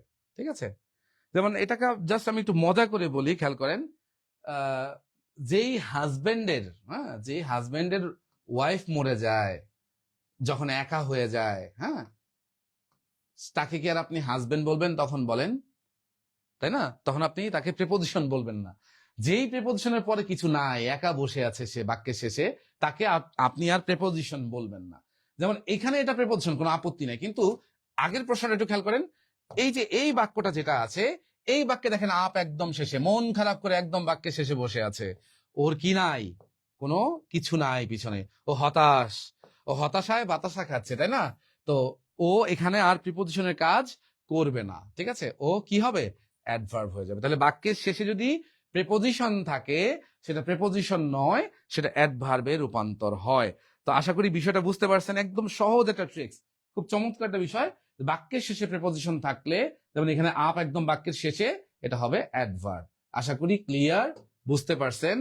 তো আমরা এখান থেকে আরো দুইটা কোয়েশ্চেন একটু সলভ করি, দেখি আপনারা কতটুকু বুঝলেন। এটা বিগত বছরের বিভিন্ন চাকরি পরীক্ষায় মোস্তাফিজুর রহমান একে সি বলছেন। ওকে, থ্যাংক ইউ। ওকে, যাই হোক, আমরা একে সি ছিল, অ্যাডভার্ব হবে অ্যান্সার। ওকে, আমরা এইটা তাহলে অ্যান্সার করি একটু। এইখানে 4টা প্রশ্ন আপনার জন্য দিলাম, দেখি আপনারা এটা পারেন কিনা। কেমন? একটু ট্রাই করেন। 1 নাম্বারটা কি হবে? 1 নাম্বার বাক্যে আপনি দেখতে পাচ্ছেন আপটা কোথায় আছে বলেন তো? বাক্যের একদম শেষে আছে, একদম শেষে। বাক্যের একদম শেষে যখন প্রেপোজিশন থাকে, সেটা কিন্তু আর প্রেপোজিশন থাকে না। কিসে রূপান্তর হয়? অ্যাডভার্বে রূপান্তর হয়, তাই না? তাহলে অ্যাডভার্বে যদি রূপান্তর হয়, তাহলে এক্ষেত্রে অ্যান্সার কি দিব? এটা অ্যান্সার দিব। এই আন্ডারলাইন করা আপটা হচ্ছে একটা অ্যাডভার্ব, তাই না? আচ্ছা, আর দ্বিতীয় প্রশ্নে বলেন তো, এই যে ইন, যেটাকে আমরা প্রিপোজিশন বলে জানি, ওর পিছনে কিছু আছে নাকি নাই? আছে। তাহলে তোর মন খারাপ করার কিছু নাই, ও প্রিপোজিশনে থাকবে, ঠিক আছে? ও প্রিপোজিশনে থাকবে। কিন্তু এখানে খেয়াল করেন, বিফোর প্রিপোজিশন না, কিন্তু ও তো বাক্যের কোথায় আছে বলেন তো? একদম শেষে আছে। আর বাক্যের শেষে প্রিপোজিশন থাকলে সেটার প্রিপোজিশন না, সেটা রূপান্তর হবে কিসে? অ্যাডভার্ব। সেম ভাবে লাস্ট 4 নম্বর প্রশ্নটা দেখেন, ডাউন বাক্যের কোথায় আছে? একদম শেষে। তাহলে এটা আর কি নয়? প্রিপোজিশন নয়। এগুলো কিন্তু আপনাদের চাকরি পরীক্ষা অলরেডি বিগত বছরে আসছে। আচ্ছা, অলরেডি মোস্তাফিজুর রহমান উত্তর করছে যে 2 নাম্বার প্রিপোজিশন, 3 নাম্বার হচ্ছে নাউন। না, 3 নাম্বার নাউন না, 3 নাম্বারও কিন্তু এটা অ্যাডভার্ব। 4 নাম্বার বলছেন অ্যাডভার্ব। হ্যাঁ, 4 নাম্বার হয়েছে। 3 নাম্বারটাও কিন্তু এটা অ্যাডভার্ব, কারণ এটা বাক্যের একদম শেষে আছে। হ্যাঁ, আচ্ছা, আর 2 নাম্বারটা বলছেন অ্যাজেটিভ। 2 নাম্বার অ্যাজেটিভ কেন? হাই হাই, কি বলেন? এটা তো এমনিতেই প্রিপোজিশন তো শুধুমাত্র বাক্যের শেষে থাকলে ওটা অ্যাডভার্বের রূপ ধারণ করে, আর না হলে প্রিপোজিশনই থাকে, তাই না? ঠিক আছে, আশা করি বুঝতে পারছেন। এখান থেকে আর 2-1টা প্রশ্ন আপনাদের ধরতে পারি, কেমন? ঠিক আছে, ওকে, আর 2-1টা প্রশ্ন একটু ধরি, দেখি অ্যান্সার করতে পারেন কিনা আপনারা। হ্যাঁ, আচ্ছা, বর্ষা 4 নাম্বারটা অ্যাডভার্ব বলছেন। ওকে, হ্যাঁ, 4 নাম্বারটা অ্যাডভার্ব ছিল আগের স্লাইডে, তাই না? আচ্ছা, মোস্তাফিজুর রহমান বলছে হিমের পরে যে আছে, না না, হিমের পরে থাকলে কেন ইয়া হবে? এরকম কোন নিয়ম আছে? হিম তো একটা নর্মাল একটা প্রোনাউন, তাই না? ও, আপনি মনে হয় ওই যে প্রথম রুলের কথা বলতেছেন, ওটা তো হিম ছিল না। হ্যাঁ, ওইটা ছিল হিজ। হ্যাঁ, পসেসিভ হচ্ছে হিজ। এই হিজের পরে থাকলে আপনি সেটাকে নাউন বলতে পারেন, কিন্তু এটা হিজ ছিল না, এটা, ঠিক আছে? ওটা ছিল হিম। হিম তো আর পসেসিভ না, তাই না? আচ্ছা, তাহলে এই কোশ্চেনটা অ্যান্সার করেন, যেটা বলতেছিলাম যে এই যে ডাউনের পরে আছে একটা নাউন, ডাউনের পরে নাউন আছে, হ্যাঁ, ডাউনের পরে নাউন আছে। তাহলে এক্ষেত্রে 7 নম্বর প্রশ্নের অ্যান্সার কি হবে? নর্মাল, যেটা আমরা বলি প্রেপোজিশন। এখানে একটা প্রেপোজিশন। মোস্তাফিজ বলছে 7-এর এ। হ্যাঁ, ঠিক আছে, থ্যাংক ইউ। এটা সঠিক উত্তর এই হবে। হ্যাঁ, আচ্ছা, তো নিয়ম আশা করি সবারই ক্লিয়ার। এটা মোটামুটি সবার ক্লিয়ার। ওকে, এই নিয়মটা মোটামুটি আমরা বুঝতে পারছি আশা করি, রাইট? আচ্ছা, ঠিক আছে, ওকে, থ্যাঙ্কস। মোস্তাফিজুর রহমান বলছে থ্যাঙ্কস। আচ্ছা, ঠিক আছে, আর 2-একটা বিষয় আছে আমাদের, সেটা একটু খেয়াল করেন। ওকে, পরের বিষয়, এটা ইজি আছে, একদম সহজ, কিন্তু কোয়েশ্চেনটা সলভ করতে গেলে একটু আপনার কাছে প্রথমে একটু এলোমেলো লাগতে পারে, ঠিক আছে? আমি একটু বলি। প্রথমে দেখেন প্রশ্নটা, যে knowing the robbers and robbers দেখে আপনি মনে করবেন অনেকগুলা ডাকাতকে বুঝাইছে, তাই না? তাহলে সেইটা চিন্তা করে আপনি বলবেন, এই যে খেয়াল করেন, হ্যাজ তো একজনকে বোঝায় না, অনেকজনকে বোঝায়। আর হ্যাজ একজনকে বোঝায়, আর হ্যাভ হচ্ছে কি অনেকজনকে বোঝায়। তো এখানে এই হ্যাজ আপনি অ্যান্সার চুজ করবেন না, আপনি চুজ করবেন কি? হ্যাভ চুজ করে ফেলবেন। ভুল, এটা ভুল। আসলে উত্তরটা হ্যাভ হবে না, ঠিক আছে, উত্তর হ্যাজ হবে। কিন্তু কেন হবে, কি কারণে হবে, সেটা আমরা ব্যাখ্যা করব। এটা নোয়িং থাকার কারণে এটা হয়েছে। এই যে নোয়িং, আমরা জানি ভার্বের সাথে আইএনজি থাকলে সেটাকে আমরা জেরান্ড বলি, রাইট? এই যে জেরান্ড আছে, মনে রাখবেন বাক্যের সাবজেক্ট যখন জেরান্ড তখন ভার্ব হয় সিঙ্গুলার। ভার্ব হয় কি সিঙ্গুলার। যারা সিঙ্গুলার ভার্বগুলো চিনেন না তাদের জন্য আমি সিঙ্গুলার ভার্বগুলো একটু লিখে দিচ্ছি, খেয়াল করেন। সিঙ্গুলার ভার্ব হচ্ছে হ্যাজ, সিঙ্গুলার ভার্ব হচ্ছে ইজ, মানে যেগুলো আমরা একজনের সাথে ব্যবহার করি সেগুলোকে সিঙ্গুলার ভার্ব বলে। হ্যাঁ, আচ্ছা, ইজ, তারপর হচ্ছে ওয়াজ, তারপরে আমরা বলি লাভস, নোজ, এইগুলো হচ্ছে সিঙ্গুলার ভার্ব, ঠিক আছে। আর বাকিগুলো হচ্ছে প্লুরাল ভার্ব। আশা করি বুঝতে পারছেন। মানে এই যে ভার্বের সাথে দেখবেন শেষে একটা এস থাকবে, যেই ভার্বগুলো শেষে একটা করে এস থাকে সেগুলো আসলে সিঙ্গুলার ভার্ব, এটা মনে রাখবেন খালি। হ্যাঁ, আচ্ছা, তাহলে এখন খেয়াল করেন, নোয়িং এটা একটা জেরান্ড, ঠিক আছে, নোয়িং হচ্ছে একটা জেরান্ড। সেম ভাবে এখানে এই যে মেইনটেনিং, ঠিক আছে, মেইনটেনিং এটাও কিন্তু একটা কি জেরান্ড। এক্সপেন্সেস দেখে আপনি কিন্তু অ্যান্সার আর দিয়ে চলে আসতে পারেন, কিন্তু অ্যান্সার আর হবে না, এটা অ্যান্সার হবে ইজ। এখন একটু এইটা নিয়মটা একটু জেনে নিই আমরা। খুব ইজি একটা নিয়ম, কয়েকটা জিনিস আছে যেগুলো থাকলে ভার্ব সিঙ্গুলার হয়, একটু খেয়াল করেন। এবং আমি আপনাদেরকে মনে রাখার জন্য টেকনিকও বলে দিব, কেমন? আচ্ছা, জেরান মানে যেটাকে আমরা বলি verb plus ING, each, every, many, a এবং ইনফিনিটিভ। ইনফিনিটিভ মানে হচ্ছে টু প্লাস ভার্ব, ইনফিনিটিভ মানে হচ্ছে টু প্লাস ভার্ব। তাহলে খেয়াল করেন, জিরান্ড, ইচ, এভরি, মেনি, এ, ইনফিনিটিভ, এগুলো যদি সাবজেক্টে থাকে ভার্ব হবে সিঙ্গুলার। এখন আপনাকে এগুলো বসে বসে মুখস্থ করতে হবে, তাই না? এগুলো মুখস্থ করার দরকার নেই, কোনো প্রয়োজন নেই। এটা আপনি মনে রাখবেন জাস্ট এই টেকনিক দিয়ে। আমার একটা কুকুর ছিল, নাম ছিল তার জেমি। এই যে দেখেন বানানটা ZEMI, জেমি। হ্যাঁ, তো জেমি দিয়ে আপনি মনে রাখবেন। এখন আপনার মনে প্রশ্ন রাখতে পারে জেমি মানে কি। এই যে দেখেন, জি দিয়া হবে জেরান্ড, ই দিয়া হবে ইচ এভরি, এম দিয়া হবে মেনি এ, আর আই দিয়া হবে ইনফিনিটিভ। দ্যাটস ইট, ঠিক আছে। তাহলে জেমির পরে আপনি ভার্ব সবসময় কি দিবেন, সিঙ্গুলার দিবেন। তাহলে জেরান্ড, আর কি কি আছে, ইচ, এভরি, মেনি, এ, আর হচ্ছে ইনফিনিটিভ, ঠিক আছে। আপনাদের জন্য এটা টেকনিক অনুযায়ী সুন্দর করে সাজিয়ে দিলাম। এখন আমরা কোয়েশ্চেন সলভ করতে কোনো সমস্যা হবে না বলে আশা করছি। একটু খেয়াল করেন, আমি কয়েকটা কোয়েশ্চেন সলভ করি। এই দেখেন, স্মোকিং এটা একটা জেরান, জেরান যদি সাবজেক্ট হয় ভার্ব হবে সিঙ্গুলার। ওকে, তারপর ড্রিঙ্কিং এটা একটা জেরান, জেরান যদি সাবজেক্ট হয় ভার্ব হবে সিঙ্গুলার। আর ভার্ব সিঙ্গুলার হলে ভার্বের সাথে কি থাকে, এস থাকে। টু টেল এটা একটা ইনফিনিটিভ, ইনফিনিটিভ যদি সাবজেক্ট হয় ভার্ব হয় সিঙ্গুলার। তারপরে দেখেন, এরপর দেখেন মেনি এ, মেনি এ মানে এম, তাই না, যে জেমির মধ্যে ছিল না, তাহলে মেনি এ থাকলে ভার্ব হবে সিঙ্গুলার, ঠিক আছে। আশা করি বুঝতে পারছেন সবাই। এরকম আরো কিছু কোয়েশ্চেন আছে দেখেন আমার কাছে। ওকে, এই যে দেখেন, টু রাইড এটা হচ্ছে ইনফিনিটিভ, ভার্ব হবে সিঙ্গুলার, মানে ভার্বের সাথে এস থাকবে। ইচ আছে, ইচ থাকলে ভার্ব হবে সিঙ্গুলার, ইচ আছে, ইচ থাকলে ভার্ব হবে সিঙ্গুলার। আশা করি সবাই মোটামুটি এটা ক্লিয়ার হবে না, একদম সহজ একটা রুল, একদম ইজি একটা বিষয়। ইনশাল্লাহ প্রিয় ভাই বোন আপনারা পারবেন আশা করি। কেমন, অলরেডি বর্ষাও অ্যান্সার করছেন যে দুইয়ের অ্যান্সার কিপস হবে। হ্যাঁ, thank you, thank you, thank you. দুইয়ের উত্তর কিপস হবে। ওকে ওকে, ঠিক আছে। চারের উত্তর ইজ বলছেন, হ্যাঁ চারের উত্তর ইজ হবে, কারণ মেনি এ আছে। তো আমি যেভাবে বুঝালাম ইনশাল্লাহ আপনারা এটার কোয়েশ্চেন গুলা যেভাবেই আসুক, কঠিন ভাবে আসুক, আপনি সলভ করতে পারবেন। এবং চাকরি পরীক্ষায় বিগত বছরে সব জায়গা থেকে এই যে একটু আগে যেটা বুঝালাম, এখান থেকে ম্যাক্সিমাম টাইম কিন্তু প্রশ্ন হয়ে থাকে, ঠিক আছে। আচ্ছা, ওকে, তারপর চলে আসে নেক্সট, পরবর্তী আরেকটা নিয়ম। একটু এক্সাম্পল বলি, এক্সাম্পল বলে তারপর কোয়েশ্চেন সলভ করি। দেখেন, এভরি ওয়ান আছে, এভরি ওয়ান, এভরি ওয়ান যদি থাকে তাহলে ভার্ব হবে সিঙ্গুলার। আর আপনাদেরকে একটু আগে বললাম ভার্ব সিঙ্গুলার গুলা কোনগুলা বলেন তো, এই ইজ, ওয়াজ, হ্যাজ, অথবা কি লাভস, ড্যান্সেস, মানে ভার্বের সাথে এস থাকবে, সেগুলো সিঙ্গুলার, তাই না। এরপর দেখেন, সামবডি থাকলেও ভার্ব সিঙ্গুলার, ঠিক আছে। এখন আপনি নিয়মটা একটু জানেন, তাহলে আপনার জন্য এটা মনে রাখাটা সহজ হবে। এরকম 12টা ইনডিফিনিট প্রোনাউন আছে, এগুলোকে ইনডিফিনিট প্রোনাউন ডাকা হয় আর কি গ্রামারের ভাষায়। সেটা হচ্ছে someone, somebody, something, anybody, anyone, anything, nobody, no one, nothing, everybody, everyone, everything. এই যে যতগুলা জিনিস আছে এইগুলা থাকলে সাবজেক্টে থাকলে ভার্ব হবে সিঙ্গুলার, এইগুলা সাবজেক্টে থাকলে ভার্ব হবে সিঙ্গুলার। এটা সহজ বিষয়, ঠিক আছে? এখানে টোটাল 12টা আছে। এখন এগুলো আপনি মুখস্থ রাখতে হবে, মনে রাখতে হবে। তো এত মুখস্থ করার কোনো আমাদের সময় আছে বলেন? তো আমরা কি করব, একদম একটা টেকনিক দিয়ে মনে রাখবো। টেকনিকটা কি?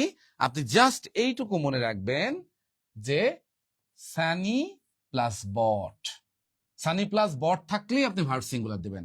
এখন সানি প্লাস বট মানে কি খেয়াল করেন, এই যে সানি এস দিয়া সাম হয়, এ দিয়া এনি, এন দিয়া নো, এ দিয়া এভরি, আর বট দিয়া এই যে বি দিয়া বডি, ও দিয়া ওয়ান, টি দিয়া থিং, হয়ে গেল সানি প্লাস বট। ইট ইজ নট জেনাদন বট, ইট ইজ নট গরুর বট, ইট ইজ অনলি সানি বট। ঠিক আছে? তো খুব সহজ একটা বিষয়, সানি প্লাস বট। এখন আপনি কি করবেন, এখান থেকে সাম নিবেন, এখান থেকে বডি নিবেন, বানায় ফেলবেন সাম বডি। এখান থেকে সাম, এখান থেকে ওয়ান, হয়ে গেল সাম ওয়ান। এখান থেকে সাম, এখান থেকে থিং, হয়ে গেল সামথিং। ওই যে কয় না, something is better then nothing, Shamsuddin আমার বেটার করেন নাথিং। হ্যাঁ, ওরকম আর কি। হ্যাঁ, তারপর anybody, anyone, anything, nobody, no one, nothing. এখান থেকে একটা, এখান থেকে একটা, এভরিবডি, এভরিওয়ান, এভরিথিং, হয়ে গেল। টোটাল এখানে 12টা আছে। এগুলো যদি সাবজেক্টে থাকে ভার্ব হবে সিঙ্গুলার। ঠিক আছে? খুবই ইজি, খুবই চমৎকার একটা রুল। তো আশা করি এই যে দেখেন, বিগত বছর এটা প্রশ্নে আসছে কিনা, বিগত বছর বিভিন্ন চাকরি পরীক্ষায় এটা অলরেডি অনেক জায়গায় কিন্তু এটা থেকে প্রশ্ন আসছে বা এসে থাকে। ঠিক আছে? এই যে দেখেন, এভরিবডি আছে, তাহলে বলেন তো এভরিবডি কি সানি বডির মধ্যে আছে, সানি বটের মধ্যে আছে? অবশ্যই আছে, তাহলে ভার্ব হবে সিঙ্গুলার। এভরিথিং আছে, হ্যাঁ ভার্ব হবে সিঙ্গুলার। সামবডি আছে, হ্যাঁ ভার্ব হবে সিঙ্গুলার। নোবডি আছে, হ্যাঁ নোবডিও আছে, ভার্ব হবে সিঙ্গুলার। আশা করি এই নিয়মটা আপনাদের একদম চমৎকার ভাবে বুঝতে পারছেন। ঠিক আছে? আশা করি এটা ক্লিয়ার, সবাই মোটামুটি ক্লিয়ার। ঠিক আছে? আচ্ছা আসেন পরবর্তী নিয়ম, পরবর্তী নিয়ম। আচ্ছা ঠিক আছে, খেয়াল করেন যে নেইদার অফ আছে সাবজেক্টে, নেইদার অফ। তখন আপনি কিন্তু এই যে পিছনে সুটকেসেস লেখা দেখে আপনি কিন্তু ভার্ব আর দিয়ে চলে আসতে পারেন, কিন্তু এটা ভার্ব আর হবে না, এটা ভার্ব হবে ইজ। এটা আর দিয়ে অ্যান্সার করা যাবে না, কারণ এই নেইদার অফ যদি কোনো সাবজেক্টে থাকে ভার্ব হবে সিঙ্গুলার। নেইদার অফ সাবজেক্টে থাকলে ভার্ব হবে কি সিঙ্গুলার। সেম ভাবে ইচ অফ সাবজেক্টে থাকলে ভার্ব হবে সিঙ্গুলার। এটা হচ্ছে বেসিক নিয়ম। ঠিক আছে? তো আমি আপনাকে ফুল নিয়মটা একটু বলি, তারপরে আপনাদের কোশ্চেনটা সলভ করা সহজ হয়ে যাবে। দেখেন, কয়েকটা জিনিস আছে যেগুলো সাবজেক্টে থাকলে এগুলো অফযুক্ত, এগুলো সবগুলোই কি অফযুক্ত। এই অফযুক্ত জিনিসগুলা সাবজেক্টে থাকলে ভার্ব হবে সিঙ্গুলার। যেমন দেখেন, number of, the number of, one of, neither of, either of, each of. ঠিক আছে? এই কয়েকটা জিনিস খেয়াল করেন, the number of, one of, neither of, either of, each of. ইচের সাথে অফটা হবে, অফটা নিচে চলে গেছে। তো যাই হোক, মনে রাখবেন এইগুলা সবগুলো অফ যুক্ত। দেখেন এগুলো সবগুলো শেষে কিন্তু অফ আছে। ঠিক আছে? এই সবগুলার পরে, এগুলোর পরে নাউনটা যেটা লিখতে হয় সেই নাউনটা কিন্তু প্লুরাল লিখতে হয়। এগুলোর পরে নাউনটা কিন্তু প্লুরাল লিখতে হয়। ঠিক আছে? এগুলো সবগুলোর পরে নাউন প্লুরাল, কিন্তু ভার্বটা থাকবে সিঙ্গুলার। অর্থাৎ ভার্বগুলো হবে ইজ, ওয়াজ, হ্যাজ, জাস্ট এরকম টাইপের ভার্বগুলো হবে। ঠিক আছে? আচ্ছা, মুস্তাফিজুর বলছে either of, neither of, each of, এগুলোর পরে verb plural, noun plural, verb singular. হ্যাঁ রাইট, আপনি ঠিক বলছেন। তো এটা রুলস বইতে এভাবে দেওয়া আছে। তাহলে আমি ব্যতিক্রম কি দিচ্ছি একটু খেয়াল করেন। ব্যতিক্রম হচ্ছে এই, আপনি এগুলা মুখস্থ করলে মনে রাখতে পারবেন না। এই মনে রাখার জন্য আমি জাস্ট একটা, ওই যে আমাদের একটা বাংলায় একটা গান আছে, আপনারা শুনছেন কিনা, ও টুনির মা তোমার টুনি কথা শোনে না। হ্যাঁ, ওই টুনির নাম দিয়ে আমরা জাস্ট মনে রাখবো, এই যে টুনি, TONE, টুনি। ঠিক আছে? টি দিয়ে মনে রাখবেন দা নাম্বার অফ, ও দিয়া মনে রাখবেন ওয়ান অফ, এন দিয়া মনে রাখবেন নেইদার অফ, আর ই দিয়া এইদার অফ অথবা ইচ অফ। ঠিক আছে? এইগুলা যদি থাকে সাবজেক্টে, তাহলে পরবর্তী নাউনটা আমরা দিব প্লুরাল, কিন্তু আমাদের যে ভার্বটা আমরা দিব সেই ভার্বটা কিন্তু সিঙ্গুলার নিতে হবে। ঠিক আছে? এগুলোর পরে নাউনটা প্লুরাল হলেও ভার্বটা কি গ্রহণ করে? সিঙ্গুলার গ্রহণ করে। তাহলে আমরা কয়েকটা কোয়েশ্চেন একটু দেখি যে প্রশ্ন থেকে আমরা এই জিনিসগুলো বুঝতে পারি কিনা, কোয়েশ্চেন সলভ করতে পারি কিনা। কেমন? দেখেন, নেইদার অফ, হ্যাঁ নেইদার অফ, দেখেন নাউনটা কিন্তু ঠিকই প্লুরাল আছে। এই যে ওমেন, ওয়েমেন কিন্তু প্লুরাল, রাইট? আচ্ছা, এরপরে ভার্বটা কিন্তু আমরা প্লুরাল দিব না, ভার্বটা কি দিব বলেন? ইজ দিব। ঠিক আছে? আচ্ছা, সেম ভাবে দেখেন, নেইদার অফ রোডস বলা হয়েছে, নাউনটা কিন্তু প্লুরাল ঠিকই আছে, কিন্তু ভার্বটা কি দিব? Singular, leads. ঠিক আছে? আচ্ছা, এরপরে 3 নম্বর প্রশ্ন দেখেন, দা নাম্বার অফ, নাউন কিন্তু পিপল আছে, প্লুরাল আছে, কিন্তু ভার্বটা কি দিব? সিঙ্গুলার দিব। ঠিক আছে? আচ্ছা, এরপরে দেখেন এই ইচ অফ, এরপরে ভার্ব কি হবে? সিঙ্গুলার হবে। এরপরে ইচ অফ দ্যাম, মানে ইচ অফ আছে, তার মানে এরপরে ভার্বটা কি হবে? সিঙ্গুলার হবে। তো আশা করি এটা সবাই মোটামুটি ক্লিয়ার হতে পারছেন। সবাই মোটামুটি ক্লিয়ার হতে পারছেন না বিষয়টা? আচ্ছা, ঠিক আছে, ওকে, গুড। এখন প্রথমে যে 2টা প্রশ্ন দিলাম সেই 2টা প্রশ্ন একটু করে ফেলেন এটা থেকে। আচ্ছা, ঠিক আছে। 1 number is, 2 number leads, 3 number is, পরেরটা আস, পরেরটা ওয়াজ। মোস্তাফিজুর সবগুলো একসাথে অ্যান্সার দিয়ে ফেলছেন, থ্যাংক ইউ আপনাকে। বর্ষাও দেখছি, ওকে, ঠিক আছে। বর্ষা বলছি ইজ, প্রথমটা অ্যান্সার করছেন বর্ষা, তাই না? আচ্ছা, ঠিক আছে, থ্যাংক ইউ। ওকে, তাহলে এখন প্রথমটা কি? এখানে প্রথমটা অ্যান্সার করছেন নাকি? এখানে প্রথমটা কি হবে তাহলে? নেইদার অফ, নেইদার অফ যেহেতু আছে তারপরে ভার্ব হবে সিঙ্গুলার, ইজ, ইচ অফ। দেখেন এখানে নাউনটা কিন্তু ঠিকই প্লুরাল বসছে, এখানেও কিন্তু সুটকেসেস প্লুরাল, ঠিক আছে, স্টুডেন্টস এটাও কিন্তু প্লুরাল, কিন্তু ভার্ব হবে সিঙ্গুলার। মোস্তাফিজুর অলরেডি অ্যান্সার দিয়ে ফেলছেন যে প্রথমটা ইজ, পরেরটা has. Okay, thank you. Okay, আশা করি এটা বুঝতে পারছেন। ওকে, ঠিক আছে। তারপর চলে আসেন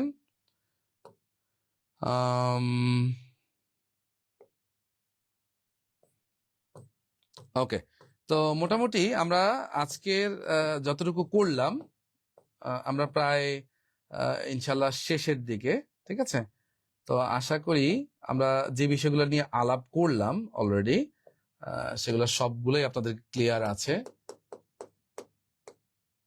ওকে, আমরা মোটামুটি অনেক বেশ কিছু রুলস নিয়ে আলাপ করলাম এবং চাকরি পরীক্ষায় আসার মতো গুরুত্বপূর্ণ বেশ কিছু টপিক আমরা আলাপ করলাম। তো আপনার জন্য চেষ্টা করেছি এগুলো সহজবোধ্য করে বোঝানোর জন্য। আর আমাদের জব মাস্টারের সাথে অবশ্যই আপনারা সবসময় যুক্ত থাকবেন, আর যে কোনো প্রবলেমে আমাদের পেজে ইনবক্স করবেন। আর এই যে ভিডিওগুলো যেগুলো ক্লাসগুলো করছেন রেগুলার, আমরা চেষ্টা করবো আপনাদের জন্য ক্লাসগুলো দেওয়ার জন্য প্রতিনিয়ত। আর অবশ্যই আপনি সেভ করে রাখবেন, আপনার টাইমলাইনে ক্লাসগুলো শেয়ার করবেন। সবসময় ভালো থাকবেন, সুস্থ থাকবেন, জব মাস্টারের সাথে থাকবেন। জব মাস্টার হচ্ছে আপনার আলটিমেট জবের জন্য একজন মাস্টার, আপনার সাথে সবসময় আছে। আল্লাহ হাফেজ।